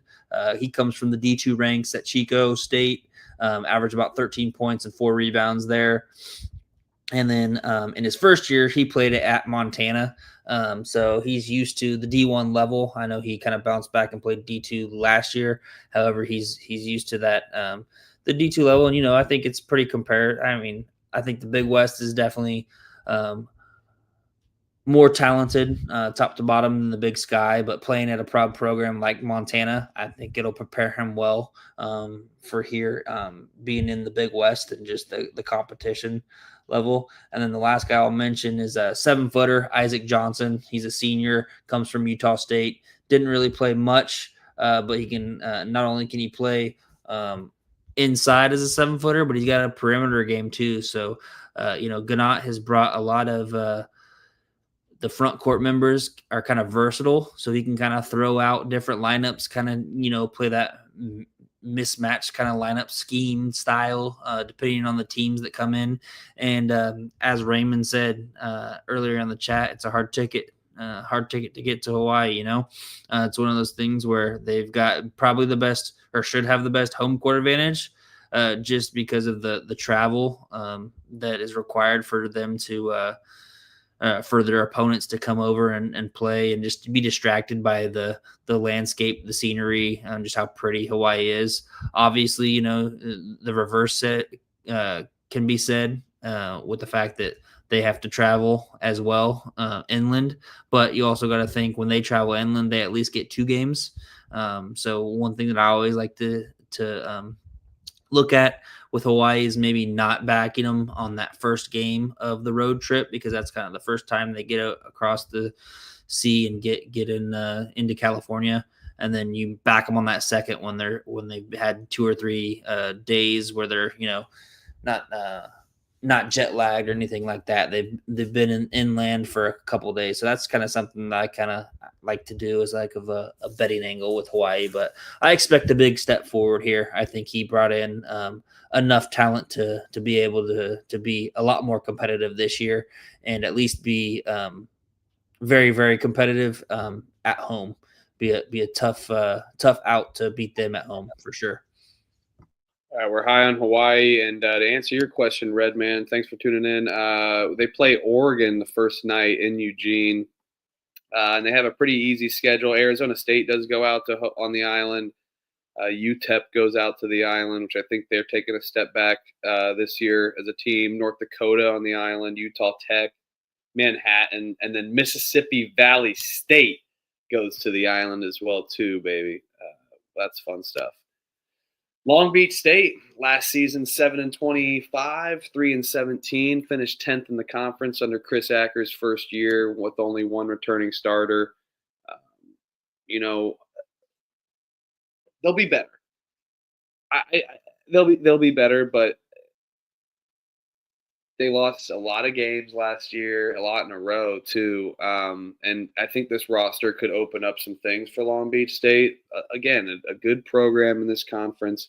They've always been somewhat competitive. They'll be better than 9th, but I think 8th and 7th is better than 9th.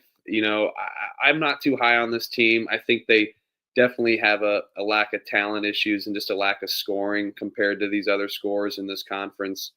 Even if, you only do bring back 1 returning starter, I think it's just a bunch of candid bullshit this year, how excited they are.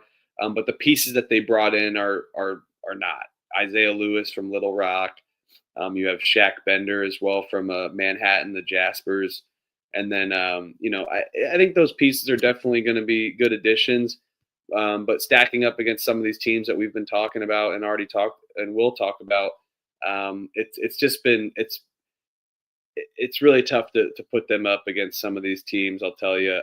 But a good team. I think I really do think Acker's a good coach. He definitely is gonna bring something good to this program, but a small step as they improve upon 7 wins, but not too much improvement. Yeah, I agree. Again, it's one of those things where it's kind of similar to Cal State Fullerton.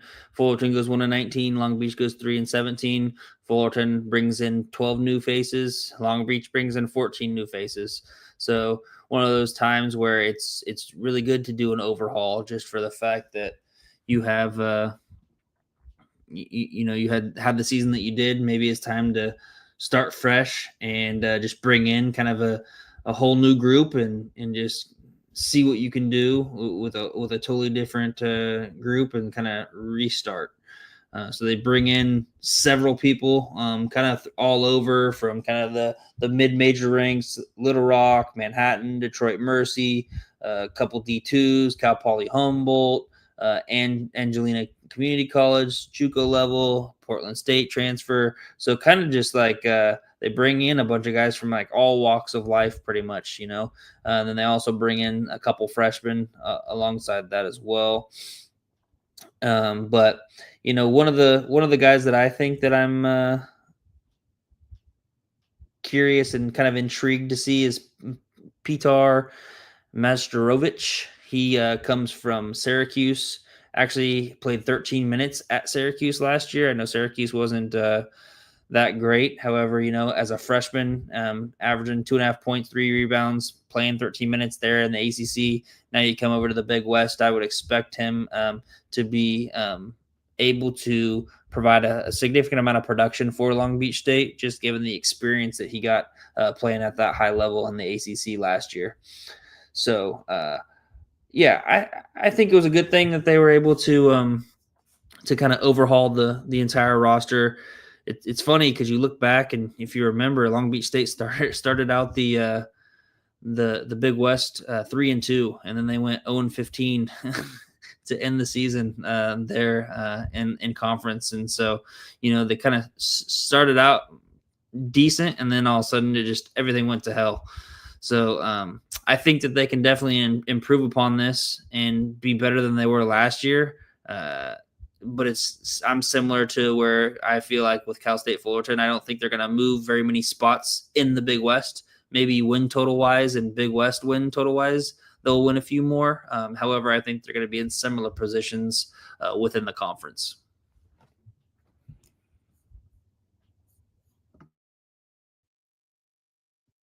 All right.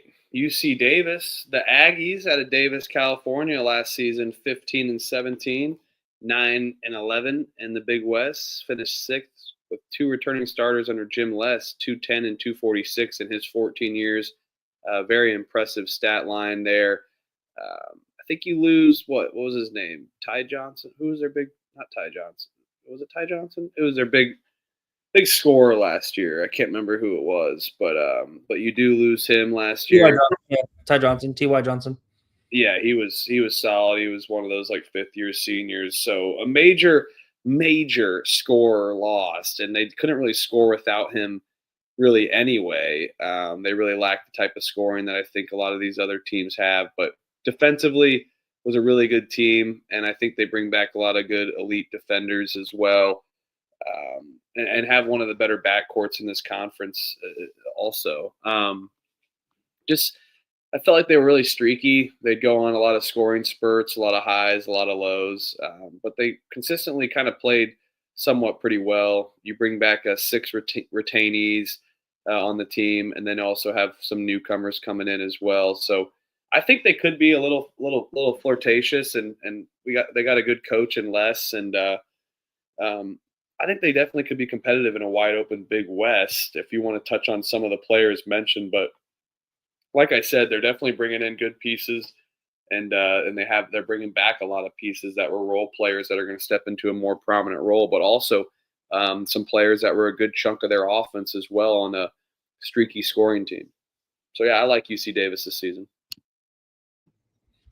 Yeah, like I was talking about in the Big Sky preview, Sacramento State is going to be moving over to the Big West next year, and the team that they're going to be replacing is UC Davis. UC Davis is actually going to be moving to the Mountain West, so they are going to be taking a step up in competition.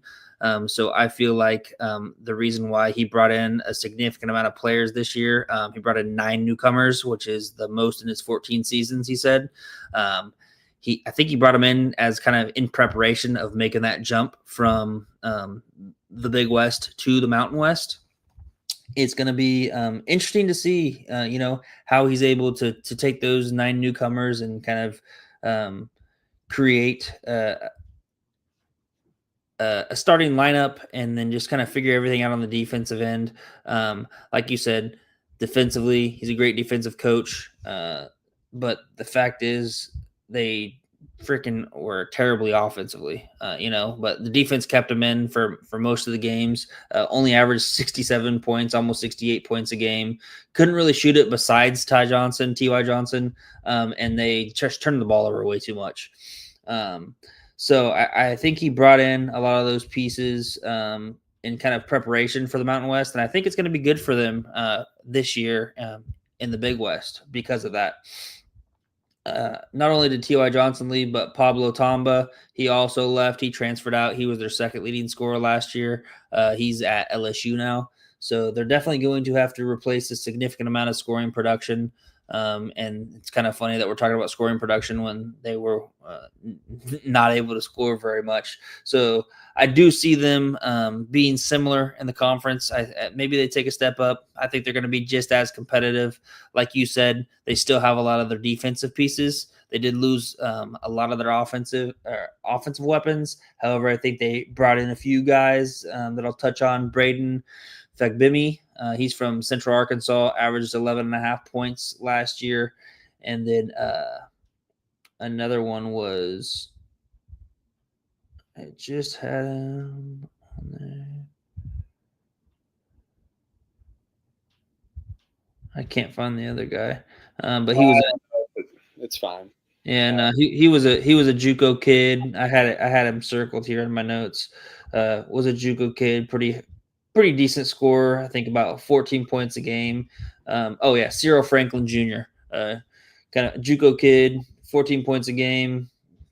So I think he's another guy who's a good defender, but also can maybe provide some offensive production for UC Davis. All right, so somewhat high on UC Davis. Team that we're always high on, UC Irvine, the Anteaters, out of Irvine, California last season, 32-7, 17-3 in the conference, but finished second behind UC San Diego, which we'll talk about. And then you bring back one returning starter, but a proven winner in Russell Turner, 321 and 187 in this conference, entering his 16th year.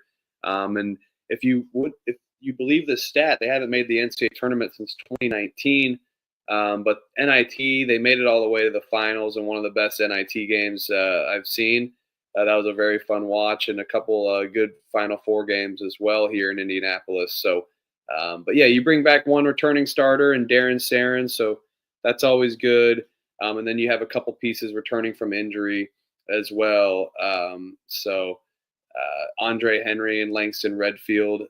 So we'll see how they kind of produce after some major injuries. You have Jurian Dixon, he started 29 games that they bring back their pieces. So I think he'll be their main centerfold out of their offense as well. And so apologies on that is their returning starter, Darren Sarin, coming in from Stanford out of the portal.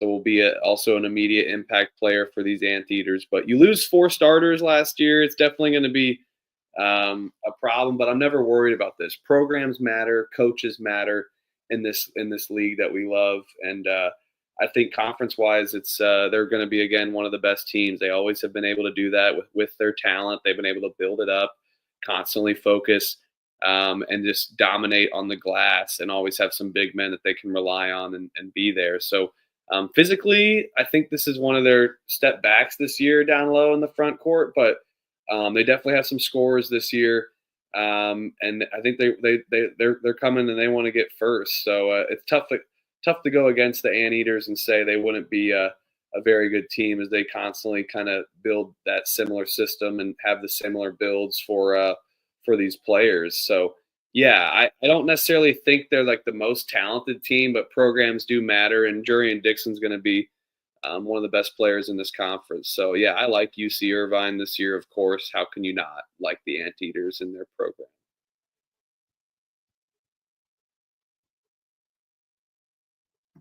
Yeah, of course. I mean, UC Irvine has been at or near the top of the Big West for a long time, ever since I can remember, ever since I kind of got um, really interested in diving deeper into the smaller conferences. UC Irvine's always been one of those mid majors that's been recognized, and I think it's mostly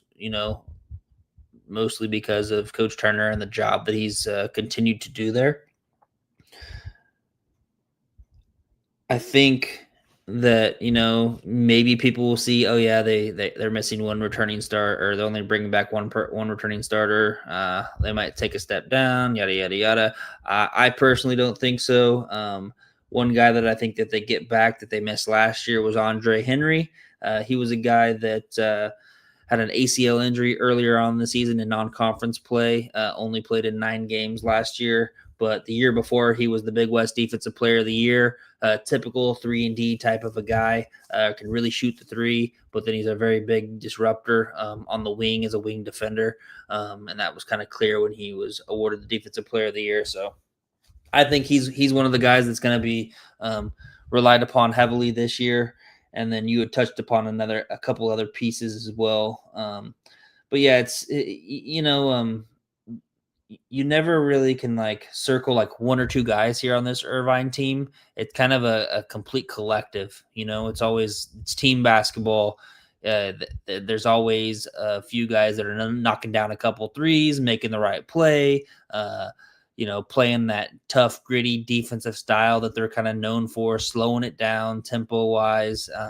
And it's just like, it seems like when they need a play, somebody steps up, and it's a different person that steps up in a different game. You could have 8 games in a row and 8 different people step up to help them win that specific game. So I think, the culture there is important, and I see them, finishing at or near the top of the conference yet again. I'd be stupid to not think that they're going to finish at or near the top of the conference.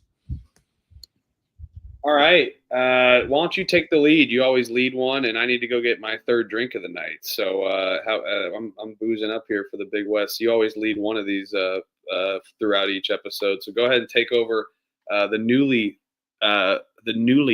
Tritons team that is now America's darling. And I love San Diego. I've been there many times. I love San Diego. Yeah. So UCSD, the Tritons here. San Diego, California, as you mentioned, last season, overall record 30-5, Big West record of 18-2, good for first. 0 returning starters this year. They got a brand new coach in Clint Allard, as I had talked about earlier. Former head coach Eric Olin took the job at New Mexico, and another big kind of news for UCSD, just as a school, is that they're going to be headed to the West Coast Conference, WCC, at the start of the 2027-28 season. So they got 2 more years left here in the Big West until they make the transition into the WCC. So, I think looking at it, obviously, you could easily say that they're definitely going to take a step back, being 30-5. Of course, even if you're, Duke or you're North Carolina and you're 30-5, it's going to be hard to repeat that success year in and year out. Now you've got a new coach, a first-year coach here. You've got no returning starters, so he's kind of having to bring in all brand new pieces to this program.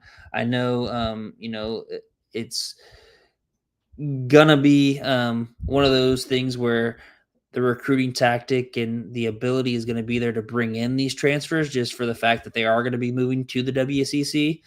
So that's kind of a big, kind of good recruiting pitch for these players that they're going to bring in. And because of that, I just think that they were able to bring in a lot of good players in the transfer portal, some intra-transfers, and then some just kind of at the mid-major levels. They brought in Tyson Dunn from Buffalo, 6'3" guard who averaged 12.5 points. You brought in a 6'5" guard, averaged 7.5 points there at Hawaii. Tom Beatty, Alex Chalkin from Lafayette, averaged 14 points, shot 48% from the three. He led the Patriot League in 3-point percentage, finished second in the nation in 3-point percentage as well. And so that kind of fits their system that they're kind of wanting to. You know, they were one of those teams that just wants to shoot the ball well from the outside. Made 36.5% of threes last year. But then they also were very good on the defensive end. So kind of your typical analytic team really tried to be defensive minded, but then hit a bunch of threes. And it worked well for them last year. But yeah, I like the pieces that they brought in. However, I just see them taking a little step back with first-year head coach and just all the newcomers that they're having to bring in, having to replace it. You know, we kind of continuously repeat ourselves when we say, you know, you have this success at the mid-majors, you're going to lose a lot of your guys to higher level conferences and higher level teams just due to the success and the exposure you got. And that's exactly what happened here at UCSD. Yeah, time to join the Pac-12, basically, is what that says. But yeah, I mean, how can you not like UCSD? It will be some interesting shoes to fill stepping into that program, though. But they got funding. They definitely have made it into a fun school, fun team to watch. But yeah, they definitely will have some he definitely has some shoes to fill after a 30-5 season and almost beating Michigan in the first round.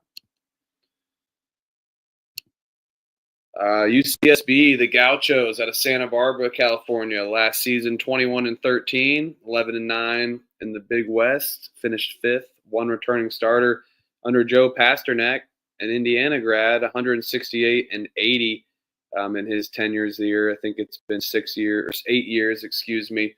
And they definitely have a lot of talent this year. I think they over-impressed last year, and we really definitely didn't see all of the capabilities that they had. I mean, you kind of, it's always kind of how it is, like transitioning year. But you have Aiden Mahaney, who's coming in from this conference. He's going to make an immediate impact, and I think the Big West is just a perfect fit. And UCSB, always a really tough place to play as well, too. You never know who you have, or in a lot of these gyms that we don't know, or a lot of these people don't know, but they're solid. So yeah, they get Aiden Mahaney from Connecticut, so gets the system under Hurley. Now goes back to Pasternak and UCSB, so or goes back to California, I guess. So yeah, he'll gel right away, and I think he could make an immediate impact into this conference and be one of the best players here. You also bring back Jason Fontenay as well, too, 9 points per game for the Gauchos, so a solid piece. And then you have a couple intra-conference transfers as well. In a wide-open league, I think UCSB has a major chance to make some noise. They just fell short of an NIT bid last year. I think they definitely will be up in the top half of this conference with just the talent that they brought in and also the talent that they retained as well, too. I like the Gauchos. I think they're going to be very competitive, and I really like what Pasternak has. And, you see a lot of these coaches, not too many new coaches in this conference. We see it all the time in these low major conference. We've talked about it. But in the Big West, you got some guys that have really developed these programs and brought them to be what they are. Yeah, I would agree. I think that Aiden Mahaney get was a huge get for them. He's just a guy that, as you saw there in the WCC conference with St. Mary's, was an incredible leader, incredible guy with was able to handle the ball. I think he averaged about 13 points there at St. Mary's, and I agree with Raymond in the chat. I think he could possibly be the player of the year here in the Big West. The fact that He was at the WCC, which I think, is kind of a step above the Big West. So, coming straight from there, I think he would have tremendous success. But however, he, transferred to Connecticut, UConn, so he was able to even get even more experience at an even higher level. And that's not even talking about in the games. I know he wasn't used as he would have liked, only averaging a few points and a few rebounds and assists. However, in practice, if you're practicing against all those UConn players, that's probably some of the best talent that you're going to see in the nation. So the fact that he got that day in and day out, I think that being able to transfer here to UCSB is going to do some immediate damage. And I agree with Raymond. I think he potentially could become the player of the year here in the Big West. Redshirt freshman guy that I want to just kind of point out and think that Pasternak, I know, was high on this kid, Zakiah Clark. He's a guy that was at prep school, averaged 20 points, 5 rebounds, 4 assists, and 3 steals. Really kind of just stuffed the stat sheet. But big thing is he can kind of defend really well, but he's also a great facilitator. So I think he's one of those guys that he's pretty high on. He played in 5 games last year, but then they kind of decided to redshirt him just because he was a freshman. Wanted him to kind of develop more. So I think he's one of those guys that I would say to definitely keep an eye on to make a immediate impact here and a tremendous impact. One of those guys that names that you might not have heard of, that if you do watch the Big West action there on a Thursday night, I think you'll be hearing his name fairly often. And, I'm high on UCSB. I've always been, I always love betting on this team. I don't really know why. I've always loved this team, loved watching this team. Like you said, Huff, they have a tremendous home court environment. I think it's a really hard place to play. And I think it's because, the student body kind of sells out there for the home games, and just a fun atmosphere to watch, especially on TV. So they're always, on one of my screens as I'm going to bed at night there on Thursday nights. And the fact that Pasternak was disappointed in his 21-win season just shows you, what he expects and kind of what the program expects as a whole. They expect to win more. They expect to finish higher than 5th in the Big West. And I think they're going to be able to do that again this year, barring the fact that they stay healthy. They had a lot of injuries last year, and I think that's kind of what led to their struggles. If you can say a 21-win season is a struggle, but for them, it led to their struggles. So if they can stay healthy, I think they'll be able to get it done here and be able to finish a little bit higher here in the Big West. All right, and apologies, forgot UC Riverside in the slide. I know I remember I made a duplicate and I messed up the logos, but I did forget UC Riverside. But to shout out UC Riverside, Riverside, California, 21-13 last season, 14-6, tied for 3rd, but 0 returning starters for the Highlanders under first-year coach Gus Argonal. So that's an interesting dilemma. I think this first-year coach is going to be a major adjustment, just seeing how the experience of other coaches as well, and then the talent's going to be a major shift back for Riverside. So they've definitely overperformed in the last few years, and they've been a solid program. But I think they're going to have to go back to the Big West to break it down, to build it back up, type mentality. But first-year coach too as well, which is interesting for UC or Riverside as well. And we'll see how they go on. But yeah, I'm not too high on this team in the Big West. Yeah, you forgot him for a reason, didn't you? Yeah, exactly. I was thinking of saying that too. I was like, well, maybe it's a good thing or it's a bad thing because I forgot him. It could be whatever. Someone could come out of nowhere. Yeah, no, they had success last year, and obviously now they were one of the 2 teams here in the conference that lost their head coach. Magpie went over to Fordham, and the kind of the unfortunate part about that whole situation is he left in May, which is when then UC Riverside had to find a coach, and they found Coach Argonal here. Spent the last 2 seasons at D2 Cal State San Bernardino, so he brought a couple guys in from there.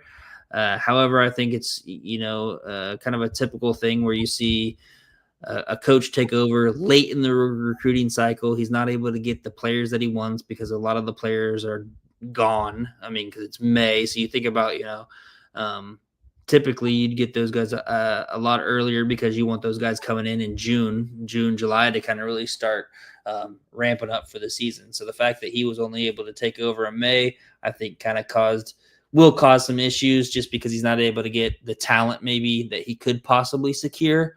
And for that reason, and just the fact of him having a one, it being his first year, I expect him to take a major step down this year.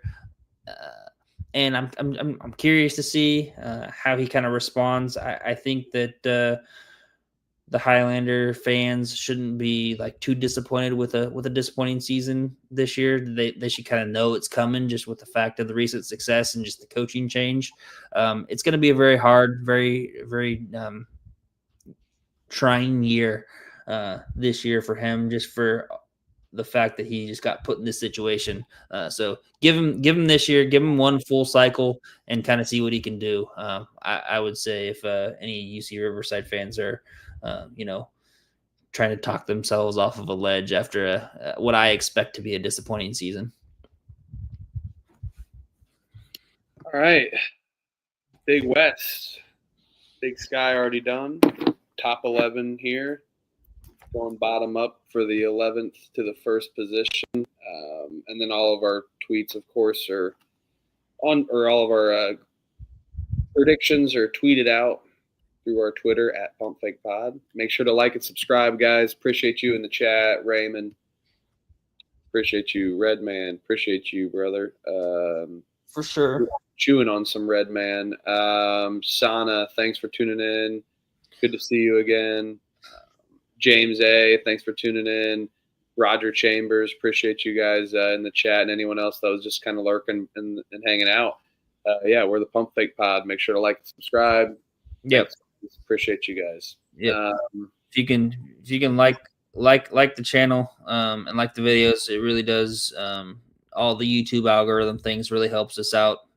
That's all we kind of ever ask for is if you just guys can like and subscribe. It really, really helps the channel and helps us kind of grow. So we definitely appreciate that for sure. Yeah, I'm excited. So, Elliot, I went first last time. You can go ahead and take the helm here and go. Excuse me, and go first with your 11th pick in the Big West. Okay, Cal State Fullerton. Not too high on them again. Nope. They'll win more than one game in the Big West, but I was trying to make a case for Cal State Fullerton just because they're like all new and they excuse me, and then they have coaches as well, but they could make a fool out of me.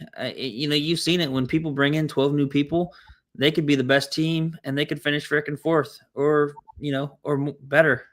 They could just gel, they could just gel great and have a fantastic team. And shame on me, make a fool out of me. Okay. But I'll believe it when I see it. Yeah, fuck it. Who am I kidding? Yeah. Fullerton. UC Riverside for me is 10. Tough situation for first-year head coach. Long Beach State for me. 10th. I've got Long Beach State coming in at 9th for me.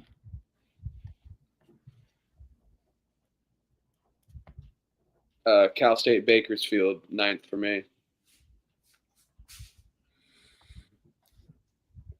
Cal Poly coming in at 8. Cal Poly number 8 for me. Then I got Cal State Bakersfield number 7. I got UC Riverside here at number 7. I think Riverside could be feisty. They'll be better under first-year coach, but this is a step back, obviously. I've got number 6. I will go with.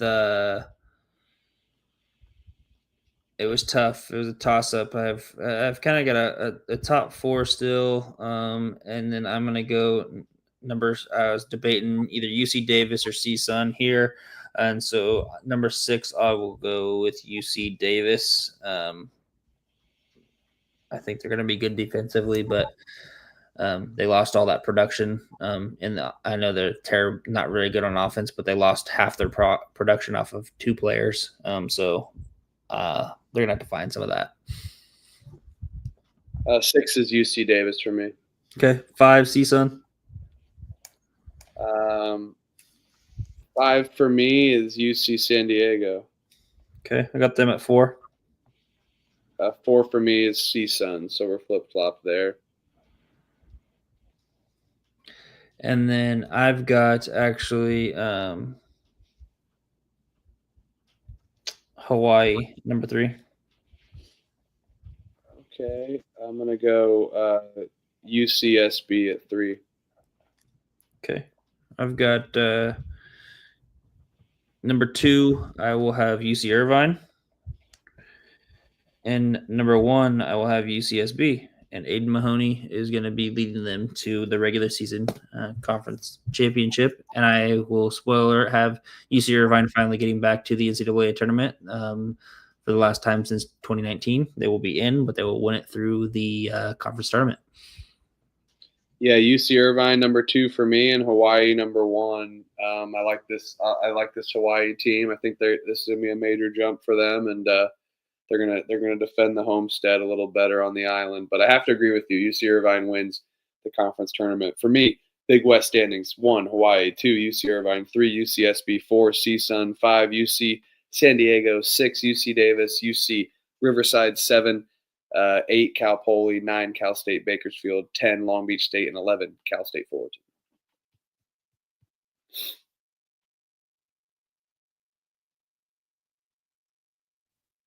You're on mute. Yeah, no, sorry, I hadn't talked yet. I was talking to Raymond in the chat. I think we had basically damn near the same list. The only thing that we didn't have the same was we had Cal Poly and Long Beach State flipped. So yeah, we're probably fucked. But anyway, I got first UCSB, second UC Irvine, third Hawaii, fourth UC San Diego, fifth CSUN, sixth UC Davis, 7 Cal State Bakersfield, 8 Cal Poly, 9 Long Beach State, 10 UC Riverside, and 11 Cal State Fullerton. Wonderful. Thanks everyone again in the chat. Appreciate you guys. Make our world go round. And it's always fun just chopping it up with you guys. This is the Big West and Big Sky preview. We just did it all fairly quick and love chopping it up. Next week, we'll get going on Missouri Valley Monday. So look out for Mizzou Valley Monday. It's going to feel good. It's going to feel amazing. Love Missouri Valley, and we're only going to do that conference for Monday the 13th. And then Mountain West, Pac-12, and Big East next week. And then the big ones, SEC, Big 12, ACC, and Big 10. And then we're going to do our preseason top 25 and All-American stuff. We do an annual preseason top 25, and then all our annual futures crap. And futures worked out pretty well last year for me and Trevor, I think. And I'm not sure about you, Elliot, but yes, I think futures worked out well for all of us. So this is the Pump Fake Pod. Thanks, everyone. See you next week. Yeah, futures for me. I wasn't a big futures guy last year, but I'm looking for your guys' expertise this year, and I think I'm gonna. Well, I'm not an expert. I just got lucky having Houston and Florida. No, I'm gonna get in. I'm gonna get on some futures. It's just something I've never really dove into, so I'm excited for that week because it's gonna be a lot of different opportunities that I haven't ever really done. I'm usually just more of the day-to-day betting, so I'm ready to throw down some futures for sure. Excited for it. Cool beans. All right. Thanks, everyone. Toodles. Appreciate you guys. Peace and love. Thanks, everyone.